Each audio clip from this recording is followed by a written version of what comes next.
Can we please get our seats?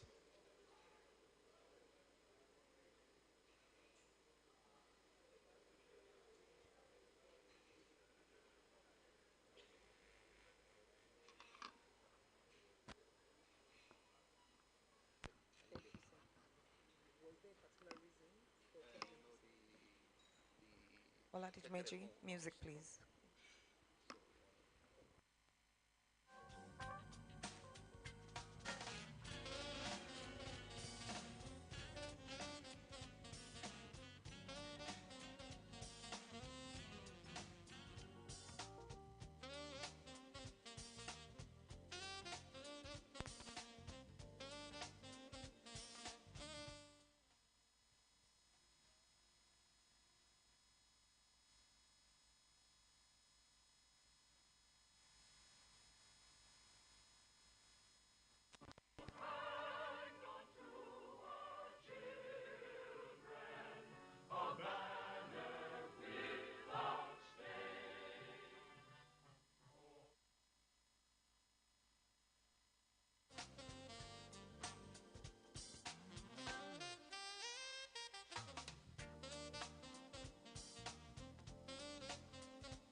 Distinguished ladies and gentlemen, Your Excellencies here present, I'd like to welcome us all to this celebration of intellect, legacy, and leadership as we present the book, International Trade and Carriage of Goods by Sea, by the phenomenal Mfon Ekong Usoro.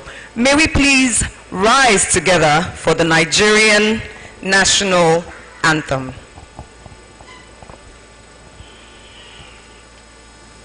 Nigeria, we hail thee, our own dear native land. Though tribe and tongue may differ, in brotherhood we stand. Nigerians old and proud to serve our sovereign fatherland. Thank you so much. Before you sit, please say hello to someone behind you. You just may not have seen him or her when you came in. Good morning. Glad to have you here with us today. If I don't say hello now, I may not later. Glad that you could join us. Thank you so much. We may please be warmly seated. Thank you. I would like to recognize the presence of some of our very distinguished personalities before we go into the crux of the matter today. The Honorable Chief Justice of Nigeria, Kudirat Kekere Ekun, GCON, is here seated comfortably. Please welcome her with your applause. Good morning, ma'am. Also is her beloved spouse, Mr. Akin Kekere Ekun. Good morning, sir. Honorable Justice Umaru Abdullahi, President of the Courts of Appeal, retired, Chairman of today's event, and Commander of the Order of the Niger. Please welcome him with me. Seated by him is a former Chief Justice of Nigeria, Honorable Justice Walter Onogen, GCON. Good morning, sir. African Industrialist #1, President Group Chief Executive of Dangote Group, Alhaji Aliko Dangote, GCON. Good morning, sir, and welcome. His Excellency, the Governor of Lagos State, our host governor, Mr. Babajide Sanwo-Olu, who is ably represented by the Honorable Commissioner, Commerce, Cooperatives, Trade, and Investment, Mrs. Folashade Ambrose Medebem. Good morning. The Chief of Naval Staff, Vice Admiral Emmanuel Ogala, ably represented by Chief Staff Officer, Western Naval Command, Rear Admiral S.D. Ibrahim. Good morning.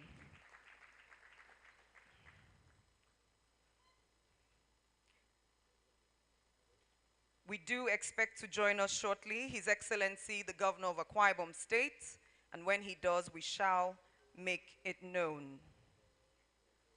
Also with us here today, we have His Excellency Chief Segun Oshoba, former Governor of Ogun State, CON. Please, with an applause, say good morning. His Excellency Senator General Ike Nwachukwu, retired. Good morning. Thank you for joining us, sir. I cannot see him with my eye, but I know that he's not too far off. He is His Excellency Rotimi Amechi, CON. Please appreciate him. A number of other distinguished guests will be announced as they come in. I know that I can see with my eye our author for today, a woman of legacy and foresight. We would hear so much more about her in the course of today. Please celebrate Mrs. Mfon Ekong Usoro. Good morning, ma'am. And thank you for bringing us all together. Her backbone and her rock, who may not be seated because he's busy making sure all things are working out. He serves as the chairman of Access Bank. Please recognize Paul Usoro, senior advocate of Nigeria. There he is at the back of the room.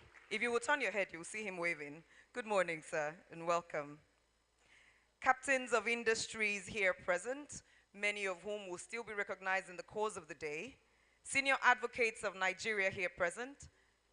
Professors in the academia, invited guests, members of the press, good morning and welcome. Please put your hands together for each and every one of us in the room. My name is Joyce Daniels, Queen of Talk, and I'm honored to be Master of Ceremonies here today. In a short while, I'll be joined by my co-MC, who is an Associate Professor, Department of Commercial and Industrial Law, Rivers State University, Dr. Obugeni Arugu. He's over there and he'll come up in a while. Please appreciate his presence.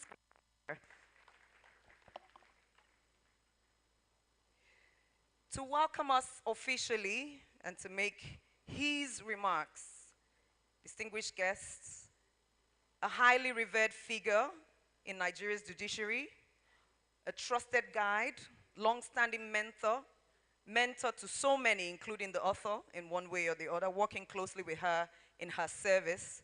He stands here representing insight and integrity. Please welcome with me the retired President of the Nigerian Courts of Appeal and our chairman for today's book presentation, Honorable Justice Umaru Abdullahi, Commander of the Order of the Niger. With an applause, please welcome him as he makes his way to stage. Oladimiji, we can accompany him with some soft tunes.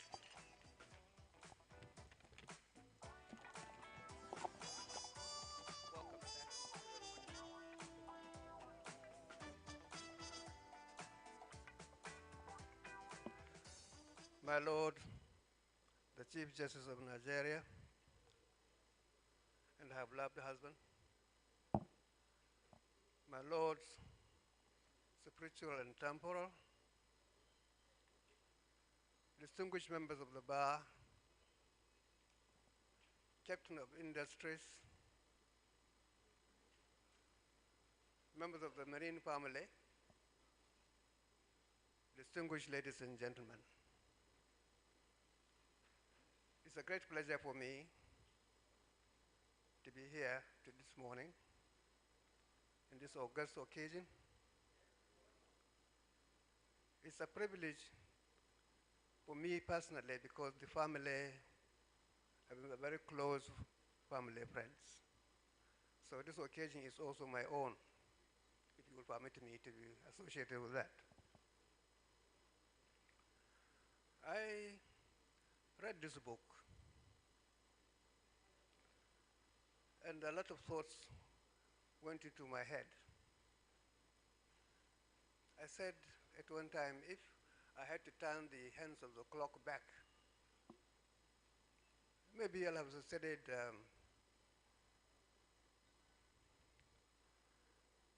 law relating to shipping or maritime law. But isn't it too late? I don't think I can be able to turn the hands of the clock back.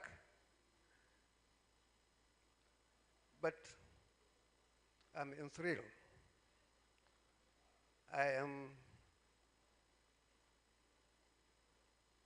sure that this work had contained a lot of authentic, dignified,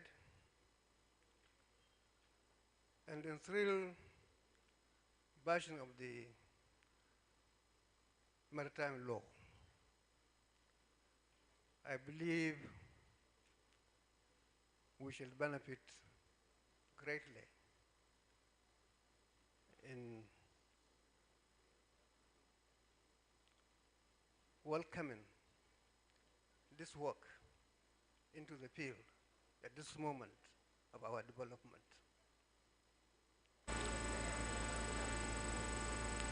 I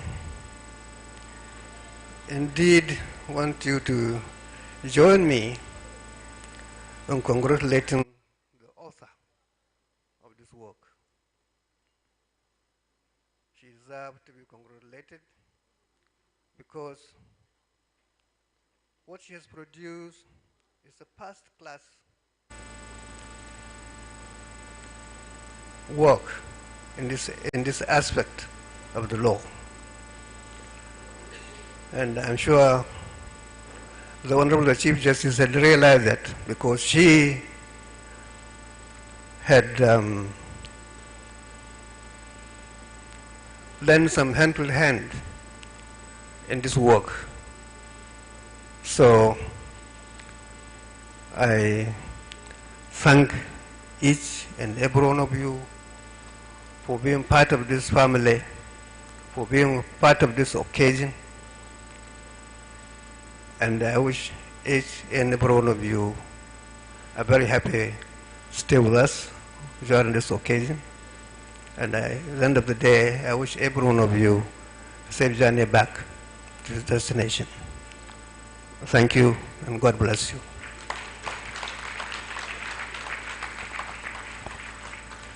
Thank you, sir. Another resounding applause for our chairman today's occasion. Thank you so much, sir. Honorable Justice Umaru Abdullahi, CON. Thank you, sir. Whilst he was speaking, I saw walk into his seat Dr. Abiye Sekibo, former Honorable Minister for Transportation. Good morning, sir. Welcome. Please appreciate his presence. He was seated much earlier, but I skipped that. He's the Group CEO, FCMB. Please, everyone, appreciate Mr. Ladi Balogun. Thank you so much for being here, sir. Distinguished Senator Udo Udoma, Chairman Seplat, is also seated comfortably. Okay, over there, please appreciate his presence with me. Good morning, sir. And seated right in front of him is the immediate past chair, Access Bank, Dr. Mrs. Dere Awoshika. Good morning, ma'am. Sitting in front of me, I see Mr. Nduka Obaibena, This Day, Arise, and many more. Please appreciate his presence this morning. Members of the board of FCMB here present. Good morning, everyone. Good morning. Please appreciate them here present. Members of the board, Access Bank, welcome and good morning. And they are led by the Managing Director, Access Bank, Mr. Roosevelt Obonna. Good morning and welcome. I will now hand the microphone over to Dr. Obugeni. Good morning and welcome. Thank you. We want to do what is one of the most important things here, to actually know who did this great work, brought this piece of literature to bear. Standing on existing protocol, we will take the citation for Mrs. Mfon Ekong Usoro. Please, gentlemen, be seated. Ladies and gentlemen, be seated. Mfon Ekong Usoro is a renowned Nigerian legal practitioner and maritime expert whose career has spanned decades of exceptional service in law, transport, maritime regulatory framework, infrastructure, and policy advocacy. Her educational journey began at Edgar Lee Memorial Primary School in Calabar from 1968 to 1973. Mfon holds a Bachelor of Science in Sociology from the University of Calabar, a Bachelor of Laws from the University of Buckingham, United Kingdom, 1992 to 94, and a Barrister at Law from the Nigerian Law School, Lagos Campus, 1995 to 96, all earned with second-class upper division honors. She later obtained a Master of Laws in Maritime Law from the prestigious University College London, 1997 to 1998. Her educational background laid a strong foundation for her pioneering work in Nigeria's maritime sector and her influence on the legal and infrastructural landscape of West and Central Africa. Mfon, fondly called, is the managing partner of Paul Usoro and Co., a leading law firm providing a wide spectrum of legal services to top-tier domestic and international clients. She's a trailblazer, having served as the first Director General and CEO of the Nigerian Maritime Administration and Safety Agency, NIMASA, writing her name in the sands of time as the first woman to lead a federal government transport agency responsible for regulating maritime affairs, promoting the blue economy, and ensuring safety and security of Nigeria's coastal waters from the year 2006 to 2007. Mfon's contribution to maritime governance continued as she became the first Secretary General of the Memorandum of Understanding on Port State Control for West and Central Region, famously called the Abuja MOU, an intergovernmental organization comprising of 22 member states, established pursuant to the International Maritime Organization General Assembly resolution with a mandate to harmonize port state control procedures and practices of member states with the goal of eliminating the operations of substandard shipping in the region, what we call vessels of convenience, thereby ensuring maritime safety and security, improving the working and living conditions of ship, board officers and crew. She served as Secretary General of the Abuja MOU from 2010 to 2020, 10 good years of service to the West and Central African region. In her hometown of Akwa Ibom State, Mfon chairs the technical committee for the realization of the Ibom Deep Sea Port and the Ibom Industrial City, and has received from the Akwa Ibom State government, including the Productivity Merit Award 2022 and the Merit Award 2026. Mfon has gained regional recognition and numerous national honors conferred on her, including the prestigious award from Cote d'Ivoire in 2015, another one from the Republic of Togo in 2022. In 2002, these honors recognize her unparalleled contribution to maritime safety, regional cooperation, and trade development across the African continent. Mfon serves as an independent non-executive director on the boards of the Infrastructure Bank and the First City Monument Bank. She is a member of the governing board of the International Maritime Institute of Nigeria, established by the Nigerian Navy, and serves on boards of several organizations, including, but not limited to, Life in My City Art Festival, LIMCAP. I think their team is here. LIMCAP, Nigeria's longest running annual youth art festival, established in 2007 to empower young artists, including those with disabilities, to encourage artistic creativity, and was a trustee of the Admiralty University of Nigeria, now transformed to a federal university in Nigeria. Mfon is the past chair and a honorable life member of the section on business law of the Nigerian Bar Association. She's actively engaged in numerous other professional bodies, such as the Maritime Law Association, the Chartered Institute of Logistics and Transport Nigeria, where she's a fellow and president of the institute, also fellow of the African Center for Supply Chain. Mfon has served the legal profession as a member of the body of benchers. Mfon also is a trade law expert who has been actively involved in consultations on trade in services, including legal services, for over a decade. She co-chairs the policy, regulations, and law work stream of the National Action Committee of the African Continental Free Trade Area and serves as the vice chair of the International Bar Association Bar Issues Committee on International Trade and Legal Services.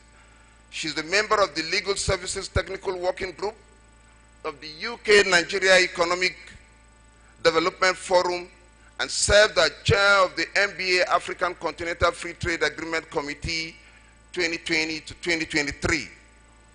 Mfon is the national coordinator of the recently formed Trade in Services Coalition of Nigeria. She's a committed member of several women-focused professional networks, including serving as the president of the Nigerian branch of Women's International Shipping and Trading Association, WISTA, Nigeria, the Nigerian branch from 2020 to 2000 to 2005, a global organization founded in 1974 to connect and empower female executives and decision makers in the maritime, trading, and logistics sectors. And then the African Network of Women in Infrastructure, AWIN, set up by the African Union Commission. Mfon is a living example of how a thriving professional, career, and a fulfilling family life can coexist.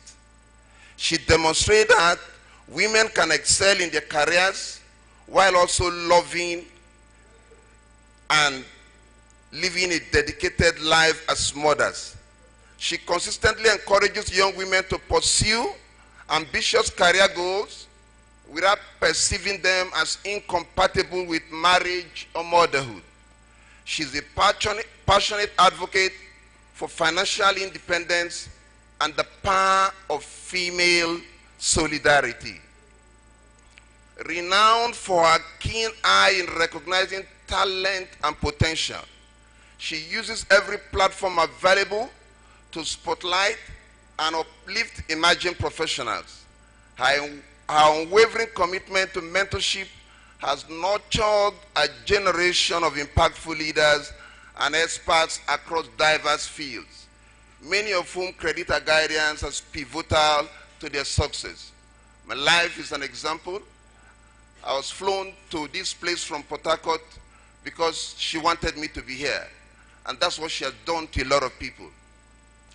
As a recognized authority in legislative drafting and policy advocacy, Mfon has led the development and drafting of landmark laws, including the famous NIMASA Act, and then what we call the Cabotage Act, the Coastal and Inland Shipping Act, and then other and the associated regulations. She was also instrumental in drafting for the regulation of freight forwarding in Nigeria and the attendant regulations 2007 to 2010. She's also behind the national draft, the National Transportation Commission Bill, the Port and Harbor Authority Bill, and the Carriage of Goods by Land, Road and Rail Bill 2003. Mfon chaired the Interministerial Committee for National Transport Policy 2017 to 2021. On the international front, Mfon has consulted extensively for the African Union Commission, the United Nations Environmental Programme, the International Union for the Conservation of Nature, the Maritime Organization for West and Central Africa, MOCA. She's played a pivotal role in drafting and negotiating the African Union Maritime Transport Charter 2012, and as the legal consultant in the establishment of the sub-regional integrated Coast Guard network for West and Central Africa. She also served on multiple presidential and ministerial committees, including those on national transport policy, Nigerian fleet implementation, regional maritime bank, port reforms, biosafety regulations, and national oil spill contingency planning. Her commitment to knowledge sharing and thought leadership is reflected in her prolific academic and professional output. She's an author of the book we are to launch today. I'm an associate professor of maritime and shipping in the university. I've had the opportunity of reading that book. That book can best be described as a classic. It is good from the beginning to the end. It has covered the field. Authoritative book, very modern case law, and materials published by no mean university, the great University of Lagos Publishing Press. They don't just publish anything. She has written and presented over 100 papers. I'm a classroom teacher and I know what it means to publish 100 papers in scholarly journals, peer-reviewed journals.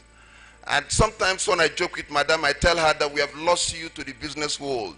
You are best suited to the world of academia. I just hope that one day one of the big universities in Nigeria will call her and make her a professor. Her recent contributions include topics as the blue economy in Nigeria. Blue economy is something that's very topical. Blue economy in Nigeria, implications for the African Continental Free Trade Area, the role of technology in logistics and transport system. Mfon is a sought-after speaker and panelist, having delivered keynote addresses and presentations across Africa, Europe, and Asia. Her engagements span events such as the Chartered Institute of Logistics and Transport Convention in China, IMO Symposium, the National Institute of Policy and Strategic Studies, executive courses, sealed regional conferences, and maritime seminars for judges. She's known for her insightful lectures on blue economy. I was there at Imion when she presented one beautiful paper, and cross-border legal practice. Her strategic thought leadership continues to shape discourse in Nigeria's evolving transport and trade sectors. Her exceptional service and leadership have earned her enormous accolades, including the Excellence in Leadership Awards from the Women's International Shipping and Trading Western Nigeria, the Award of Excellence, School of Transport and Logistics, Lagos State, 2023, and the Lifetime Achievement Award in 2022 at the Maritime and Offshore Awards, OMIS, an annual award envisioned to recognize and celebrate excellence and accomplishment in the maritime and offshore industry. The Distinguished Trailblazers Award by the Nigerian Bar Association Women's Forum 2010. She was named Outstanding Woman in Business Law by Business Law Maritime by the Business Day 2020. Female Lawyer of the Year 2018 by the Esquire Nigeria Legal Awards.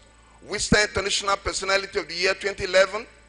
She has been consistently listed among the IFLR 1000, an annual international legal markets leading guide to the top law firms advising on international corporate finance, and in other global directories like the Who is Who Legal, that focuses on identifying the ranking leading lawyers and firms in specific legal practice areas. Ladies and gentlemen, beyond her professional accomplishments, Mfon is deeply committed to mentoring and community development. She has sponsored several annual prizes, including the Mfon Usoro Cup for the Lawyers Table Tennis, LIMCAF Art Prize, and Top Graduating Cadet Award at the Maritime Academy of Nigeria, Oron. She's the patron of numerous community associations and served as the trustee of the Shippers Association of Nigeria. One of her enduring legacies is that of pioneering leadership, profound intellectual impact, and unyielding service to maritime law, public policy, and the advancement of women across Africa. Mfon was born in Cross River State, Nigeria, to the late Pa Elder Mfon Ekong and late Madam Grace Ekong. She's from the Ibibio tribe of Akwa Ibom State and Anang by marriage.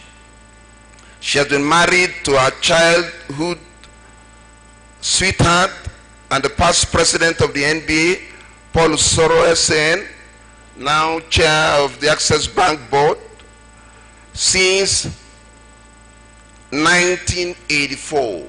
What a wonderful way to combine a professional life and a family life.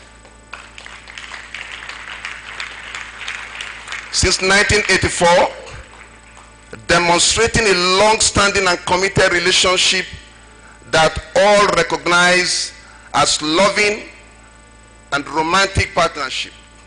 She has been described by her husband. It's sometimes you feel big a little bit. As an aside, I saw the husband ushering in people to sit down. Mr. Paul Usoro is somebody that you go to MBA conferences, you'll be scared to walk towards him. But he was doing ushering work today. Wow. And the husband described her as the most beautiful woman, take this to heart, most intelligent and very talented woman who amazingly oscillates effortlessly between her career, building a home, and motherhood. To tell you how this woman has succeeded as a mother, take this. And the marriage is blessed with two lovely children, Eno and Paul. Where is Eno and Paul? Let me tell you one thing. Eno is a partner in the global finance practice of Sidley Austin LLP, a leading law firm in the world, not just in the United States, and holds an LLM from the Ivy League University of Columbia, and then LLB from where the mother graduated from, the prestigious UCL, University College London, a bachelor's degree in mathematics and English. I was asking the mother, how did they combine maths and English in one degree? Two separate degrees. BSc Maths, BSc English. What a combination. And then, from Chatham University, a minor in computing. What a four-square scholar. Complete in every way. Minor computing, English, mathematics, law, working with one of the leading law firms in the world. And then is admitted to practice law in both Nigeria and the state of New York. Is that not a successful mother? State of New York, United States. Paul holds a degree from the same University College London and is currently pursuing a degree. Paul is somewhere around here. Paul, let me see your hand. Paul, where are you? Hey, that's the Paul. Paul is pursuing a degree in law, and what does Mfon love doing? She loves being a wife to Paul. That's the first thing. Paul Toro, you're welcome. She loves being a wife to Paul and a mother, and spends her free time cooking. You know what she will cook? The native soup of Akwa Ibom. And all of the intercontinental meals. Reading, working out, and most of all, spending quality time with her family. Ladies and gentlemen, my Lord, spiritual and temporal, leaders of the bar, leaders of the business empire in Nigeria, preferably when you see the richest man in Africa here, let me do the honor of my life to welcome my mother, my mentor, my big sister to the podium. Thank you.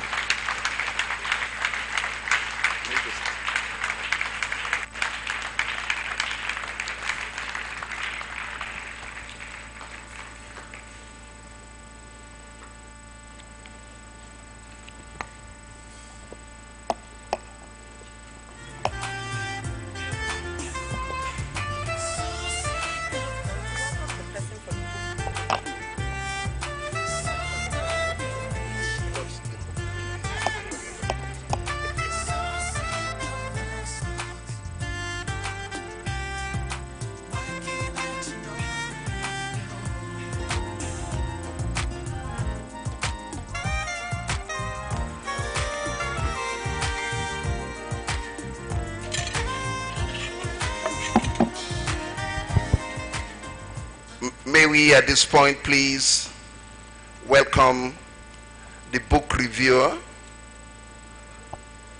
Dolapo Akinrele Sen, partner F.O. Akinrele and Co.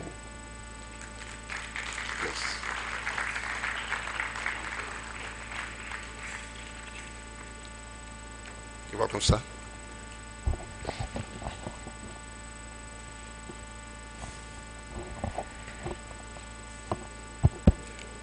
My lady, the Honorable Chief Justice of the Federation, Honorable Justice Carriage, Honorable Justice of the Supreme Court, both serving and retired, Honorable Justices of the Courts of Appeal, Honorable Justices of the High Courts, my learned colleagues of the inner bar and the outer bar, ladies and gentlemen. It is a pleasure for me to review this book by my learned friend, Mfon Usoro. I will call her the author going forward, rather than her name, who in writing this book has brought to bear her great wealth of experience. From my experience as an author, I appreciate the rigors and the sacrifices that this takes. The very idea of writing a book of its very nature requires courage, commitment, time, and patience. I understand the days and nights of toil and research, the toll on your family, the structuring, the referencing, the compilations, citations, the bibliography, the proofreading of drafts and redrafts, the back and forth with the publishers, and finally, the elation and the relief of the final publication. I must confess that I had not seen the book when I agreed to review it. And when I saw it, I gasped, Dolapo, what have you gotten yourself into? 600 pages, several chapters, appendices, over 200 cases of citation. This is a magnum opus, a great work. Now, Paul had called me. Paul, in whom I have great respect as an older brother, and Paul had called me. Even my brother, Demola, had called me to confirm. I almost felt cabined, cribbed, like Dostoevsky's Brothers of Karamazov. However, I had to start reading it, and when I started reading it, I could not stop. The foreword by the Honorable Chief Justice of the Federation captures the essence of this book when she says, and I quote, "I have no hesitation in recommending this book to all who seek knowledge on the intricacies of international trade and carriage of goods by sea." I will return to the subject of knowledge later on in this review. The subject of international trade embraces many things. It involves a complex array of activities from commercial sales contracts through to delivery by carriage of goods by sea. International trade is a juxtaposition of commerce and transportation by sea, underpinned by banking, finance, and insurance. It is this interplay that the author in this book has illustrated in a structured and lucid text. Before I delve into the review, I want to preface it by discussing the fundamental building blocks of international trade. International trade brings together diverse actors. For instance, a commodities farmer in Kano engaged in the production of groundnuts or cotton, who can then be connected with a global commodities dealer all over the world. Or a licensed miner in Zamfara State or Nasarawa engaged in extracting rare earth minerals, who can be integrated into global supply chains from China to the USA.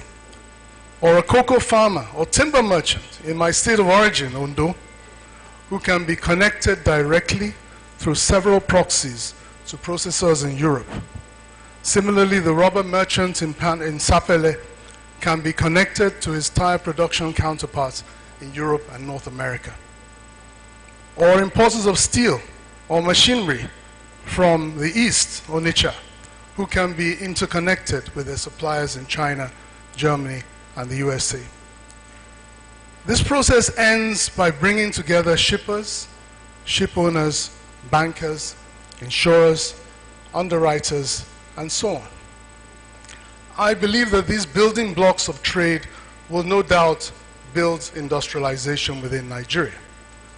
But it requires fealty and adherence to processes, transparency, certainty of legal rights being upheld timelessly by our court system, the bar, and the bench. I will return to this issue later on. The essence of this book is that it serves as a reference tool for all purposes. It addresses the fundamentals. If you need to understand the rudiments of international trade from a Nigerian perspective, this is your book. It is both suitable for an academic as well as a novice or experienced practitioner. In its structure and layout, it is not dissimilar to the standard texts in the area of practice, Schmidthoff, the law and practice of international trade.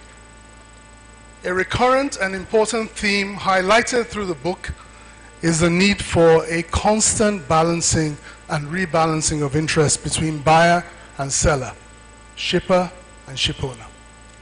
The role of codes of practices and international conventions creating standard rules, standard form contracts, codified practices help to bring balance and uniformity between such opposing parties. This also demonstrates how specialized an area of law this is, where uniformity and predictability between actors are viewed as essential objectives. A typical example is covered in the commencement chapter in the application of Incoterms. This is short for International Commercial Terms. This is a set of globally recognized commercial trade rules established by the ICC, International Chamber of Commerce, specifying the responsibilities of buyers and sellers regarding the delivery of goods in international trade. This is a major guardrail of international trade, clarifying responsibilities and defining risks. It also enables those unfamiliar with the subject to get to grips with several specialist trade terms and acronyms such as Certificate of Origin, Certificate of Conformity, CIF, FOB, Bills of Lading, Customs Brokers, Freight Forwarders, Tariffs. We'll come back to tariffs, which we all know about in recent events. Also covered in the early chapters is the concept of the UCP, that is the Uniform Customs and Practices for Documentary Credits, UCP 600, which is the latest version. This is a set of rules, again, by like the Incoterms, by the International Chamber of Commerce, that governs the issuance and use of documentary credits in international trade. It provides a standardized framework for banks and traders involved in these transactions, ensuring clarity and consistency in the process. It emphasizes the independence of the letter of credit from the underlying contract between buyer and seller, and this means that a bank's obligation to pay is determined solely by the terms and the conditions of the letter of credit, not by the circumstances of the trade transaction.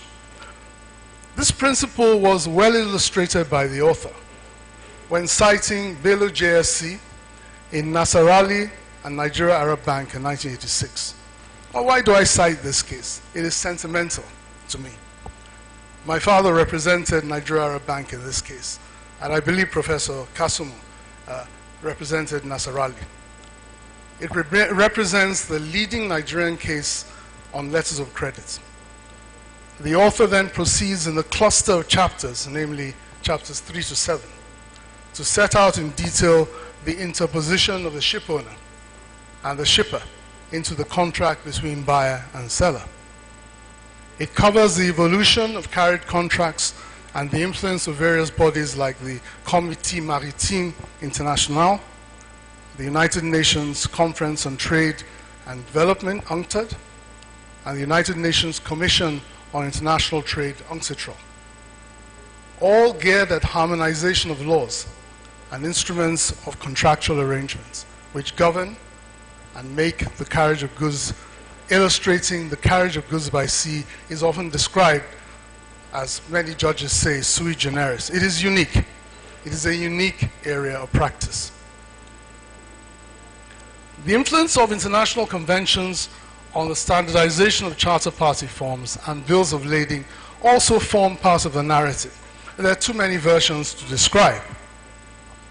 And the uniformity and balance of interests between shipper and carrier are highlighted severally by the author. The danger, however, again highlighted by the author, with standardization and the quest for uniformity, results in the setting out of parameters leaving parties with unequal bargaining power on a take-it-or-leave-it basis, or minimal or no scope for negotiation. No international trade book would be complete without a discourse of the genesis and implications of international cargo liability regimes, such as the Hague Rules, Hague-Visby Rules, Hamburg Rules, and Rotterdam Rules. Nigeria is a party to the Hague Rules of 1924, which have been incorporated into domestic legislation. This essentially covers outgoing cargo and not imports. Imports are governed by the contractually agreed carriage regime contained in the Bill of Lading. Nigeria subsequently ratified the Hamburg Rules, which were implemented through the United Nations Convention on the Carriage of Goods by Sea, Ratification and Enforcement Act 2005. However, this act does not repeal the Carriage of Goods by Sea Act of 2004. And the Carriage of Goods by Sea Act Ratification Act remains a draft bill. While ordinarily the subsequent law should override the former, the fact that it has not fulfilled the conditions makes it a law in suspension. The final chapter on jurisdiction illustrates the importance of the contractual nature of international law, where contractual choices of law and jurisdiction are viewed as paramount. Foreign jurisdiction clauses are nevertheless being viewed with suspicion by our courts, where we seek to deny or frustrate Nigerian claimants. This continued conflict is highlighted very well by the author. This book, as I've said earlier, is a tool, and it does come at an opportune time, where the subject of international trade is currently in a state of turmoil and uncertainty. It represents a perfect tool in navigating the complex terrain of international trade and reminding the reader that there is a rules-based order. The world is witnessing tectonic shifts in recent international trade alignments. A global trade war is now brewing, and potentially a global economic crisis is upon us, with African industrialization standing in the margin. Africa is a contrasting continent when it comes to energy matters, rare earth minerals, natural resources.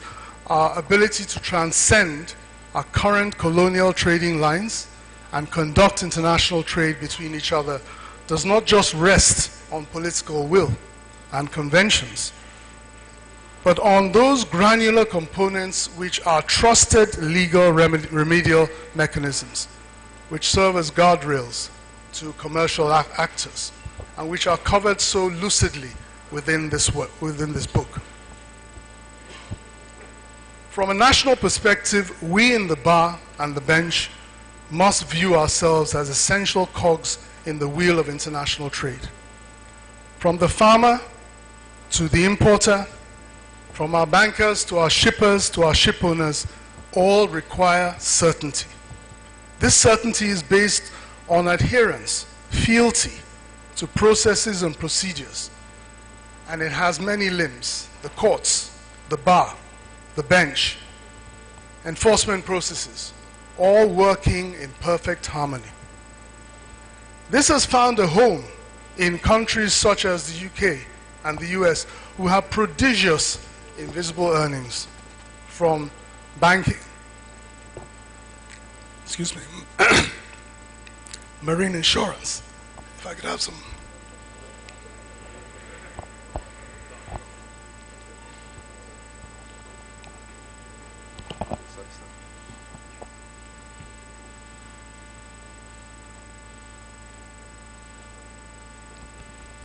Excuse me.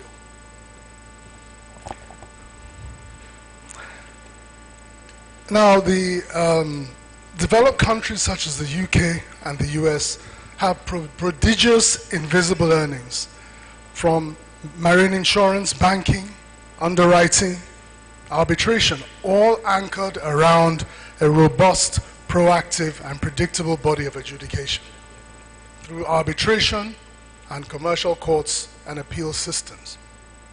The component parts that dictate and govern international trade remain integrated into the world markets and have their apex as expert knowledge, trust, and reciprocal systems of international rules based on trade enshrined in conventions, codified trading customs, and practices. Nigeria, in order to justify its claim to be a giant of Africa, must look introspectively at these components. The potential benefits of the invisible trades are there. They're all anchored around the observance of these rules. The building blocks of trust in the business environments are reliability, consistency, predictability, and transparency. Our legal system is an essential component of the business environment. Our adjudication system, our judges, must be business friendly. When I say business friendly, I mean they must possess four things: the knowledge, most important, fairness, predictability, which is a deterrent to actors, and speed. Decision making must be shaved down to weeks or months, both at first instance on an appeal, and not years. Knowledge. Priority is that there must be knowledge, and there must be a willingness to learn continuously. The use of seminars, amicus curiae, should not be dispelled as mere statements. They should be utilized as important tools. Marcus Aurelius, a Roman emperor who lived in 120 AD, known for his philosophy, said that the opinion of 10,000 men is of no value if none of them know anything about the subject. Knowledge is critical. And this book is a vital cog on the first leg of the journey of knowledge. I commend this book to all. I enjoyed reading it. I'm sure you will as well. Thank you very much.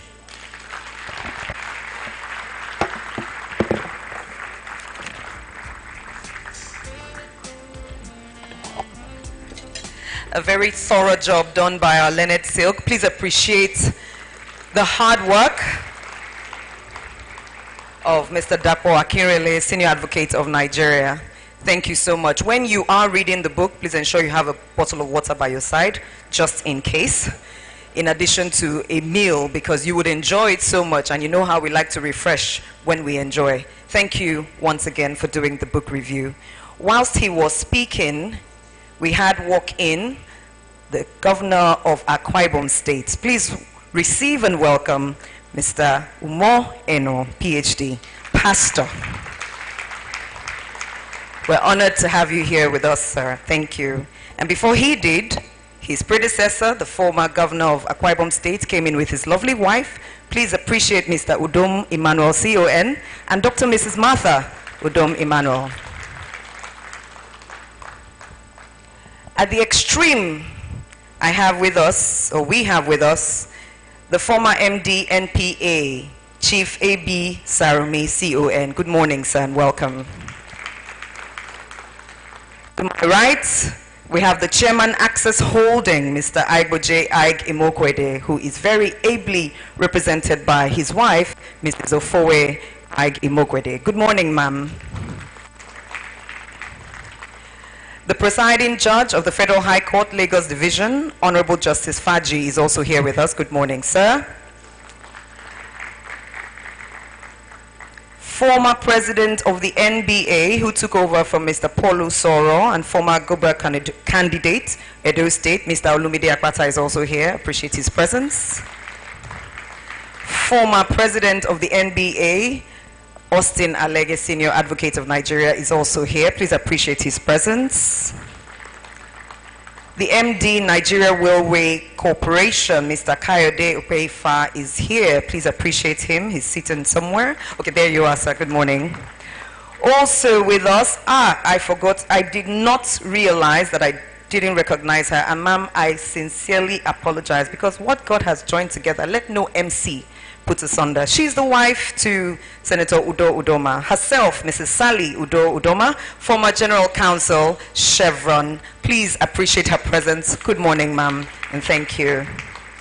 Just because I cited him with my right eye, he is the Secretary General Abuja MOU, taking over from our author. Please appreciate Captain Sunday Umoren. Good morning, sir. We go right into the goodwill messages for the day. We respectfully ask that each speaker honor the 2-minute speaking time, because we know that there is so much to say, but there's only so little time that we have to hear today. To start this charge, it is my honor and privilege to welcome to the microphone a man that our author has worked closely with for the advancing of the maritime fortunes in Akwa Ibom State. Ladies and gentlemen, please receive with me the former governor of Akwa Ibom State, His Excellency Mr. Udom Emmanuel, as he comes to stage. If your hands are free, please applause.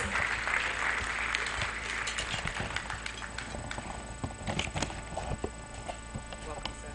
Good morning. My Lord, the CJN, my governor, the book unveiler, let me not extend the protocol, the representative of the governor of Lagos State, my dear wife. Please permit me not to extend the protocol. I think justice has been done on that because of time. I've been given just 2 minutes. Ladies and gentlemen, we are proud as associates, as family members, to be here today to back up our sister who had made all of us proud. I'm sure if you check in this room, you see the creme de la creme of both the public and the private sector. When she told me about the book, I just recounted. Immediately I was made a governor. I set up 3 major technical committees, and we couldn't find anybody to anchor the deep sea port than Mfon Usoro, PhD. And she did that so well. We learned so much from her. So when she told me she's writing a book on the international trade, the maritime, and I now said that's actually the right aspect. Her depth of knowledge and what she has brought to bear, not just for the state, for people who associate and relate with her, is quite deep. I remember when I was trying to share the essence of the book with a colleague, I said this is the kind of book that a lot of people need to go through. Those who make the laws, especially those in the public sector, because we need to have that interjection in order to be able to make the right law for the country. So there is a whole lot of knowledge in this book that we probably in the public sector must have an interface in order to be able to do the right law for Nigeria.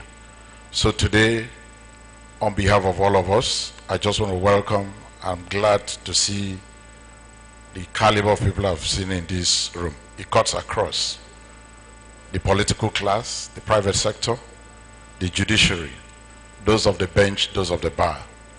And I can only say, everything I needed to say today, when I listened to what they read about the author, I think they've captured virtually everything. But I must say here, Mfon is a model that I really envy those that she's mentoring.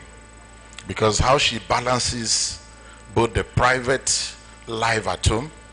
She says she enjoys being a wife, a mother, and how she's able to do that and then still be able to write the number of articles we've heard, do a book that is up to 600 pages, and still do a lot more. I believe Nigeria has a whole lot of people that can actually turn things around. I pray we'll be able to put a square peg in a square hole in this country so that we can derive the benefits and what we are blessed with by the Almighty. Today I just stand to say congratulations, my sister, congratulations, my brother Paul, and congratulations, the governor of Akwa Ibom State, because this is your product. Everybody, even God, when he wanted to set up the 12 tribes of Israel, he said we should stand in kings and kindreds, which means that we all have somewhere that we emanate or we originate from. Today I say congratulations to all of us. You've made us proud. I know the Almighty will increase you more and more. And to Nigeria, we have a resource that can actually change things around. I remember her days in Nimasa. She did a whole lot. And to the female gender across the country, we also give to you a genius that can actually also make the womanhood feel proud. That one man can do, women can do better. Thank you and God bless you all.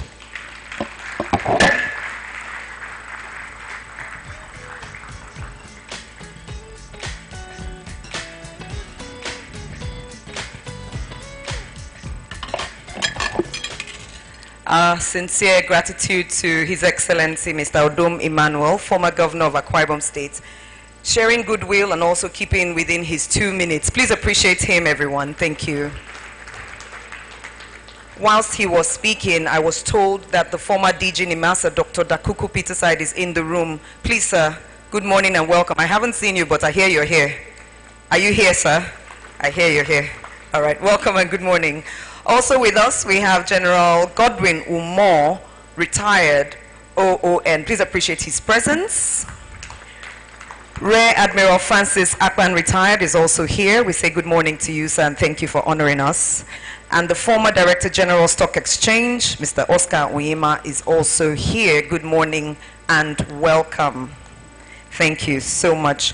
The next on my list, who will be speaking to us also for 2 minutes, is not only representing the banking sector, he also represents leadership, one that recognizes and promotes transformative thinking. On many days, he works as Group CEO of FCMB Group. On other days, he works as a friend to the author. She also serves as a valued member of the board at FCMB, and today, he's here to share his goodwill. Please welcome Mr. Ladi Balogun as he makes his way to the front. Appreciate him with an applause, please.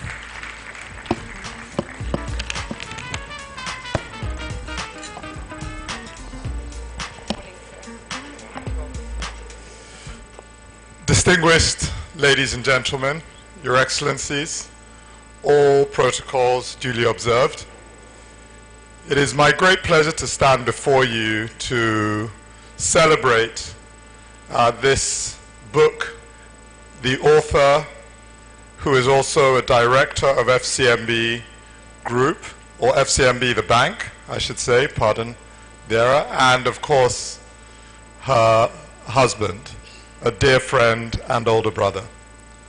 The subject of the book is something that is not only critical to our economy, but the banking industry in Nigeria and across Africa. When I last checked, international trade of goods in Africa is over $1.3 trillion. As the book itself explains, it is filled with a great deal of complexity and risk, which is why you often need lawyers to steer you through, and is why the likes of the author have been invaluable on the board of FCMB Group. But therein lies much of the opportunity, because as we know, trade is a great creator of prosperity. And without it, Africa would not be what it could potentially be, and the world indeed will be much poorer. And this is why all of us in here should consider this book as an important companion to enable us to understand how we can increase prosperity, not only in our businesses, but in our country as a whole. As a financial institution, trade is critically important to us. Financing of trade is one of the key services that we provide to our customers. And therefore, a book like this will only strengthen the ability of financial institutions to better understand how they can better serve their customers and support the economy. I think what this book also highlights is the opportunity to use technology to make the process of trade even more efficient. Because as we see, there is a lot of documentation and legal agreements involved, which innovations like smart contracts will enable us to do much more efficiently over the next few years. I look forward to seeing the wisdom in this book put to good use by all of us in here. I congratulate the author for the excellent work done. I must admit I haven't quite read the entire book yet, but she has assured me that the soft copy will be given to me, and then I can use ChatGPT to give me a quick summary, and then I'll be able to wax lyrical to her about the book. But I will also make sure I read it. So my dear big sister Mfon, thank you very much for this incredible work you have done, and congratulations on it once again. God bless you all. Thank you so much, not ChatGPT. Mr. Ladi Balogun, thank you. We are very grateful for that goodwill shared. And indeed, he has given us a hack. I know some people, like Uncle Greg, might borrow that as well.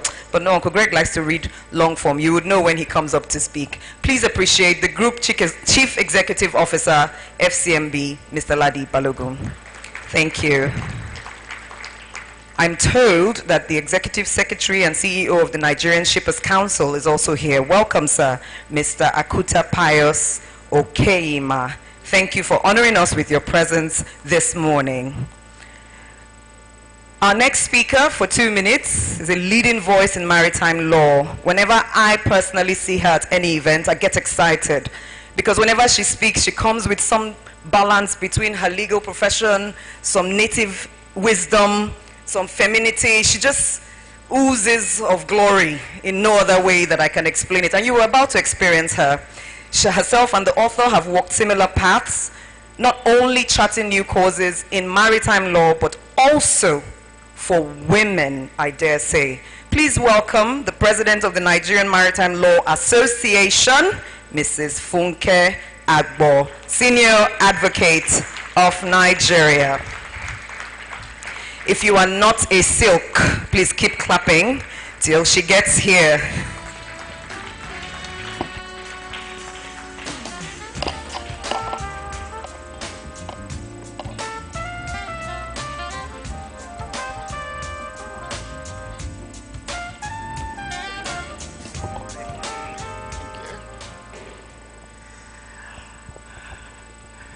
My Lord, the Honorable the Chief Justice of the Federation, Justice Carriage, I will stand on the existing protocols established by my learned friend, Mr. Dolakba Kimele, which was done perfectly well. So, distinguished ladies and gentlemen, I'm glad to be here. It's a great honor and distinct privilege to bring goodwill and warmth of stations from the maritime industry and from the Nigerian Maritime Law Association to one of our own, a dear friend, colleague, and an unmistakable presence in the maritime industry, Mrs. Mfon Ekong Usoro, on the occasion of the launch of her remarkable new book, international trade and carriage of goods by sea, texts, cases, and materials. Ladies and gentlemen, there are names, and there are experiences. Mfon Ekong Usoro is not just a name. She is an experience.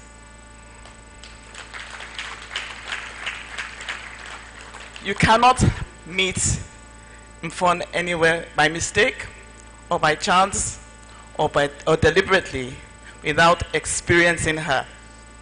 She is like a collision force when you meet her. I don't think that anyone in this room who has met her will forget the first time they ever met her. So, Mfon, I love you very much. Congratulations.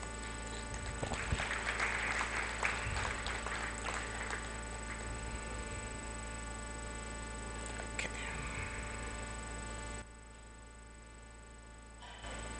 My phone is taking up my 2 minutes. Okay.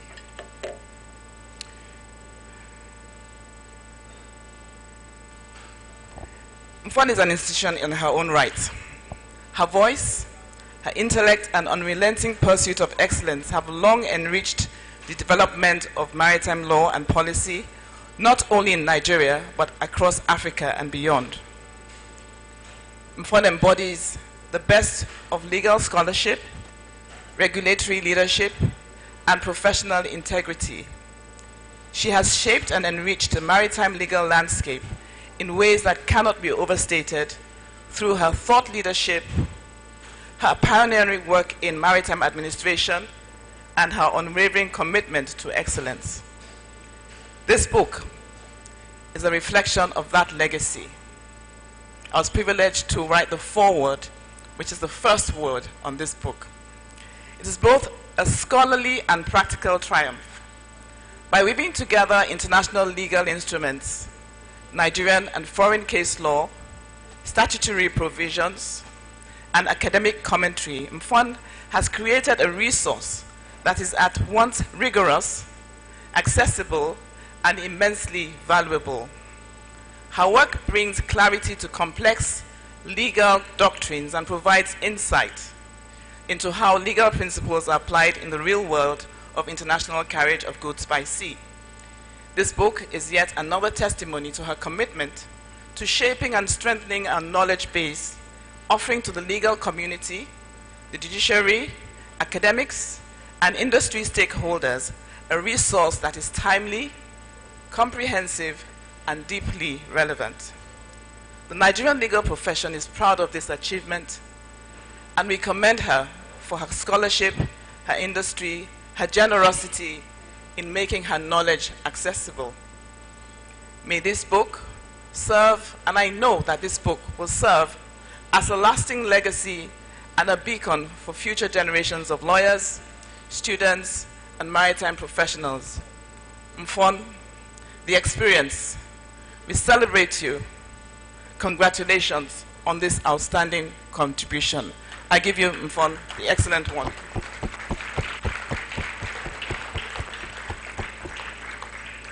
Thank you. From one excellent one to another, please appreciate Mrs. Funke Agbo, Senior Advocate of Nigeria, for your kindness, your warmth, your love, your fellowship, and your camaraderie. Thank you once again. Standing right here, I will bring up the representative of the Director General. Okay, I'll skip that and I'll go straight to the next. Mr. George Etomi is sitting somewhere here. I saw him walk in. Uncle George, where are you? There you are. Please welcome Mr. George Etomi as he brings goodwill, friendship, partnership, collegiality, as he comes to the microphone to share from his many words of wisdom. If your hands are not tired, please welcome Mr. George Etomi, founder George Etomi, and partner, celebrated lawyer across Africa. Welcome, sir. Here. Uncle George, here, please. Yes.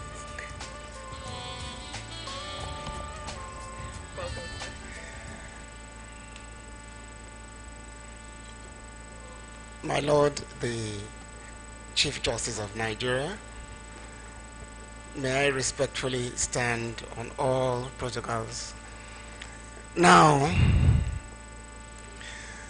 there's so much to say about Mfon, but my personal experience with her was when I was called upon to pioneer the section on business law of the Nigerian Bar Association. And at that time, we had great ideas about how we could up the standard of business law practice in Nigeria. It wasn't something I could do alone.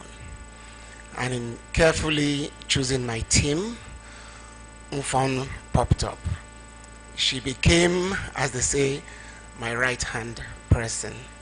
And at a time when we could not afford event planners, we needed to organize first-class conferences, and Mfon chaired all the 5 conferences that were organized when I was chairman of the section on business law. And I think today, without fear of equivocation, we can say that the SBL has set the standard for what conferencing should be and learning should be. So it is not my surprise at all that Mfon has taken this one step further. Both of us are members of the International Trade and Legal Services Committee of the Bar Issues Commission of the IBA.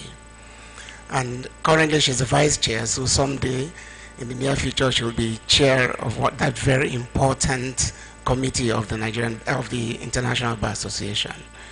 Mfon, maybe I should publicly say thank you for your support. Thank you because you do this without expectation. And when it was time for me to hand over the baton, I couldn't look beyond Mfon after I spoke with other members of the section. There was politics involved because the NBA itself was trying to settle down to having a woman take leadership position. But some of us put our foot down. Mfon was there, and I'm glad that she became the first female chair of the section on the business law. Your contribution towards learning will forever be remembered. You've etched yourself into the hearts of so many who want to see Nigeria prosper, Nigeria to attain its full potential. Maritime is a veritable tool of trade in international discourse. And very many times we do not have the materials to deal with it. We depend entirely, almost exclusively, on what we find abroad. But Mfon, you've brought it back home. And I believe that this effort will go a long way to creating a new vista of opportunity for those maritime lawyers, and indeed, even if you're a non-maritime practitioner, about how you can see the intersection of law, whether they're in the text, whether they're in cases, whether they're in materials, so that as we advance, we begin to realize that this country is a country we must treasure. We have no other place to go to. We must make it work for ourselves. And thank you all for coming to honor her. And as I always say, MP, which stands for Managing Partner, Ride On. Thank you. Ride on. Thank you so much, Mr. George Etomi, for your kind words of goodwill. May you also ride on. Whilst I was standing by, I recognized that His Excellency, retired General and Distinguished Senator Ike Nwachukwu, is also seated comfortably. Please appreciate his presence. Good morning, sir. I'm also told that the President of the Chartered Institute of Transport Administration, CIOTA, Prince Dr. Shegun, is here with us. Please appreciate his presence where he's seated. Thank you and good morning. One of the titans in the maritime sector is about to speak. He's not only a giant in business, he's also a giant in person. You can't talk shipping without mentioning his name. He has worked and collaborated with the author at very high levels advising maritime policy, championing indigenous shipping, shaping Nigeria's blue economy. Please welcome Mr. Greg Ogbefun as he comes forward. I assure you he shall speak for only 2 minutes. I know him very well. He's a man of very few words. Please, another applause for Mr. Ogbefun as he comes forward. You have to make me trot. My Lord, Your Excellencies, distinguished ladies and gentlemen,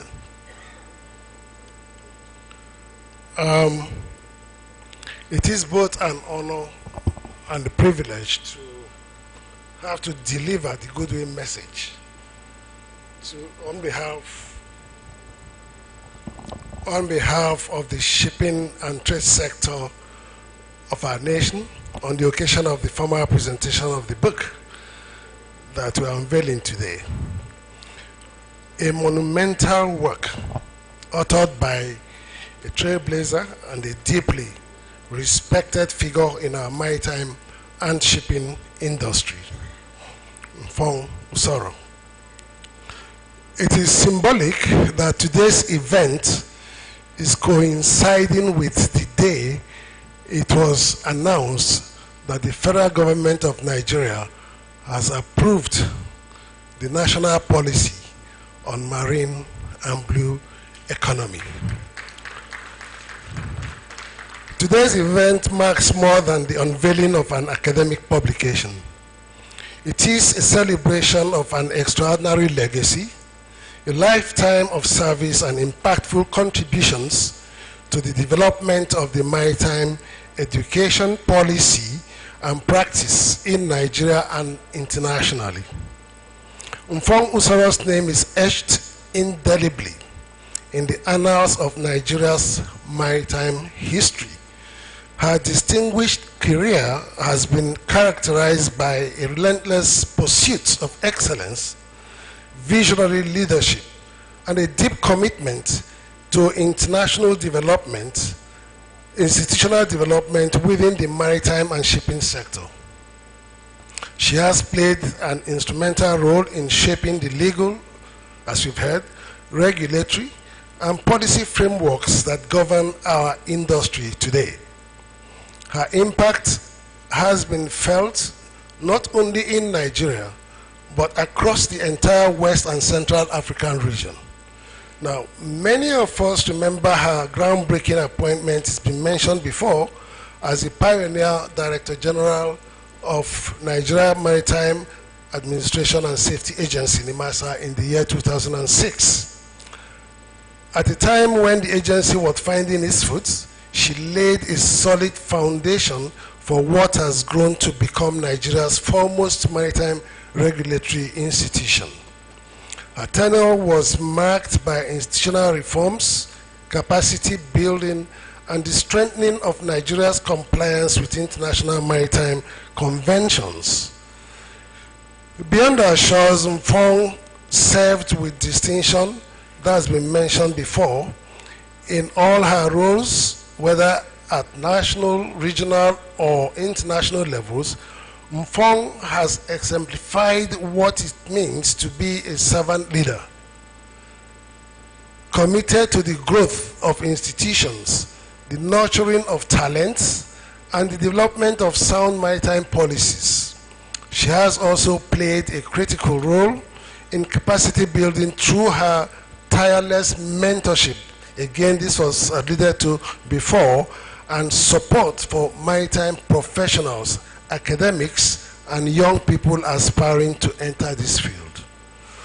What has always stood out about Mfon is her deep commitment to excellence, her remarkable intellect, and her ability to merge academic rigor with practical insights. And today, she gives us yet another gift, this remarkable publication that we are gathered to celebrate. This work by Mfon Ekong Usoro is a powerful legacy that will help to mentor the next generation, to build institutions, and to preserve the integrity of our industry through research, documentation, and reflection. On behalf of the shipping and trade sector, I wish to commend Mfon Usoro for this extraordinary contribution to the growth and development of our industry. We are proud to be associated with you and grateful for all you do for our industry. We celebrate you today, Mfon, not just as an author, but as an intellectual leader, a visionary, as well as a fantastic dancer. Many of you probably don't know that about her.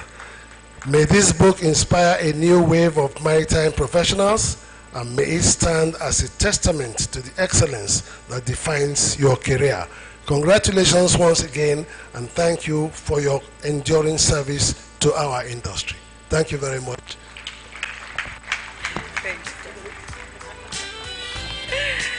Thank you so much, Engineer Greg Ogbeifun, speaking on behalf of the shipping sector. We appreciate your contribution, and it reminded us of an event you had sometime, and we saw Mrs. Mfon Usoro really dance.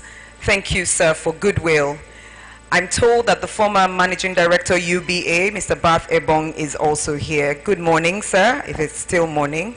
It's afternoon now, and thank you for joining us. Please appreciate him with an applause.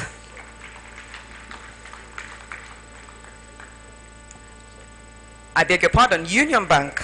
Thank you, sir. Representing the dynamic world of trade and enterprise, it is my honor to bring to the microphone Chief Mrs.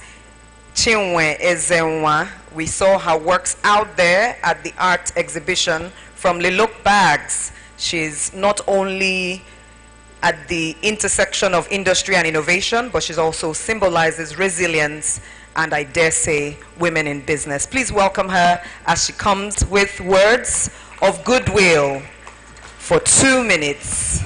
Thank you. It's just noon. We can't be tired of clapping. The day isn't even half gone yet. Thank you. Welcome, ma'am. Thank you. Your Excellencies, my Lord, and all the legal luminaries in the House, I salute all of you. I want to start this goodwill message with a quote, because my first degree was in library and information science from a Canadian university. And I quote, just a minute. Just a minute.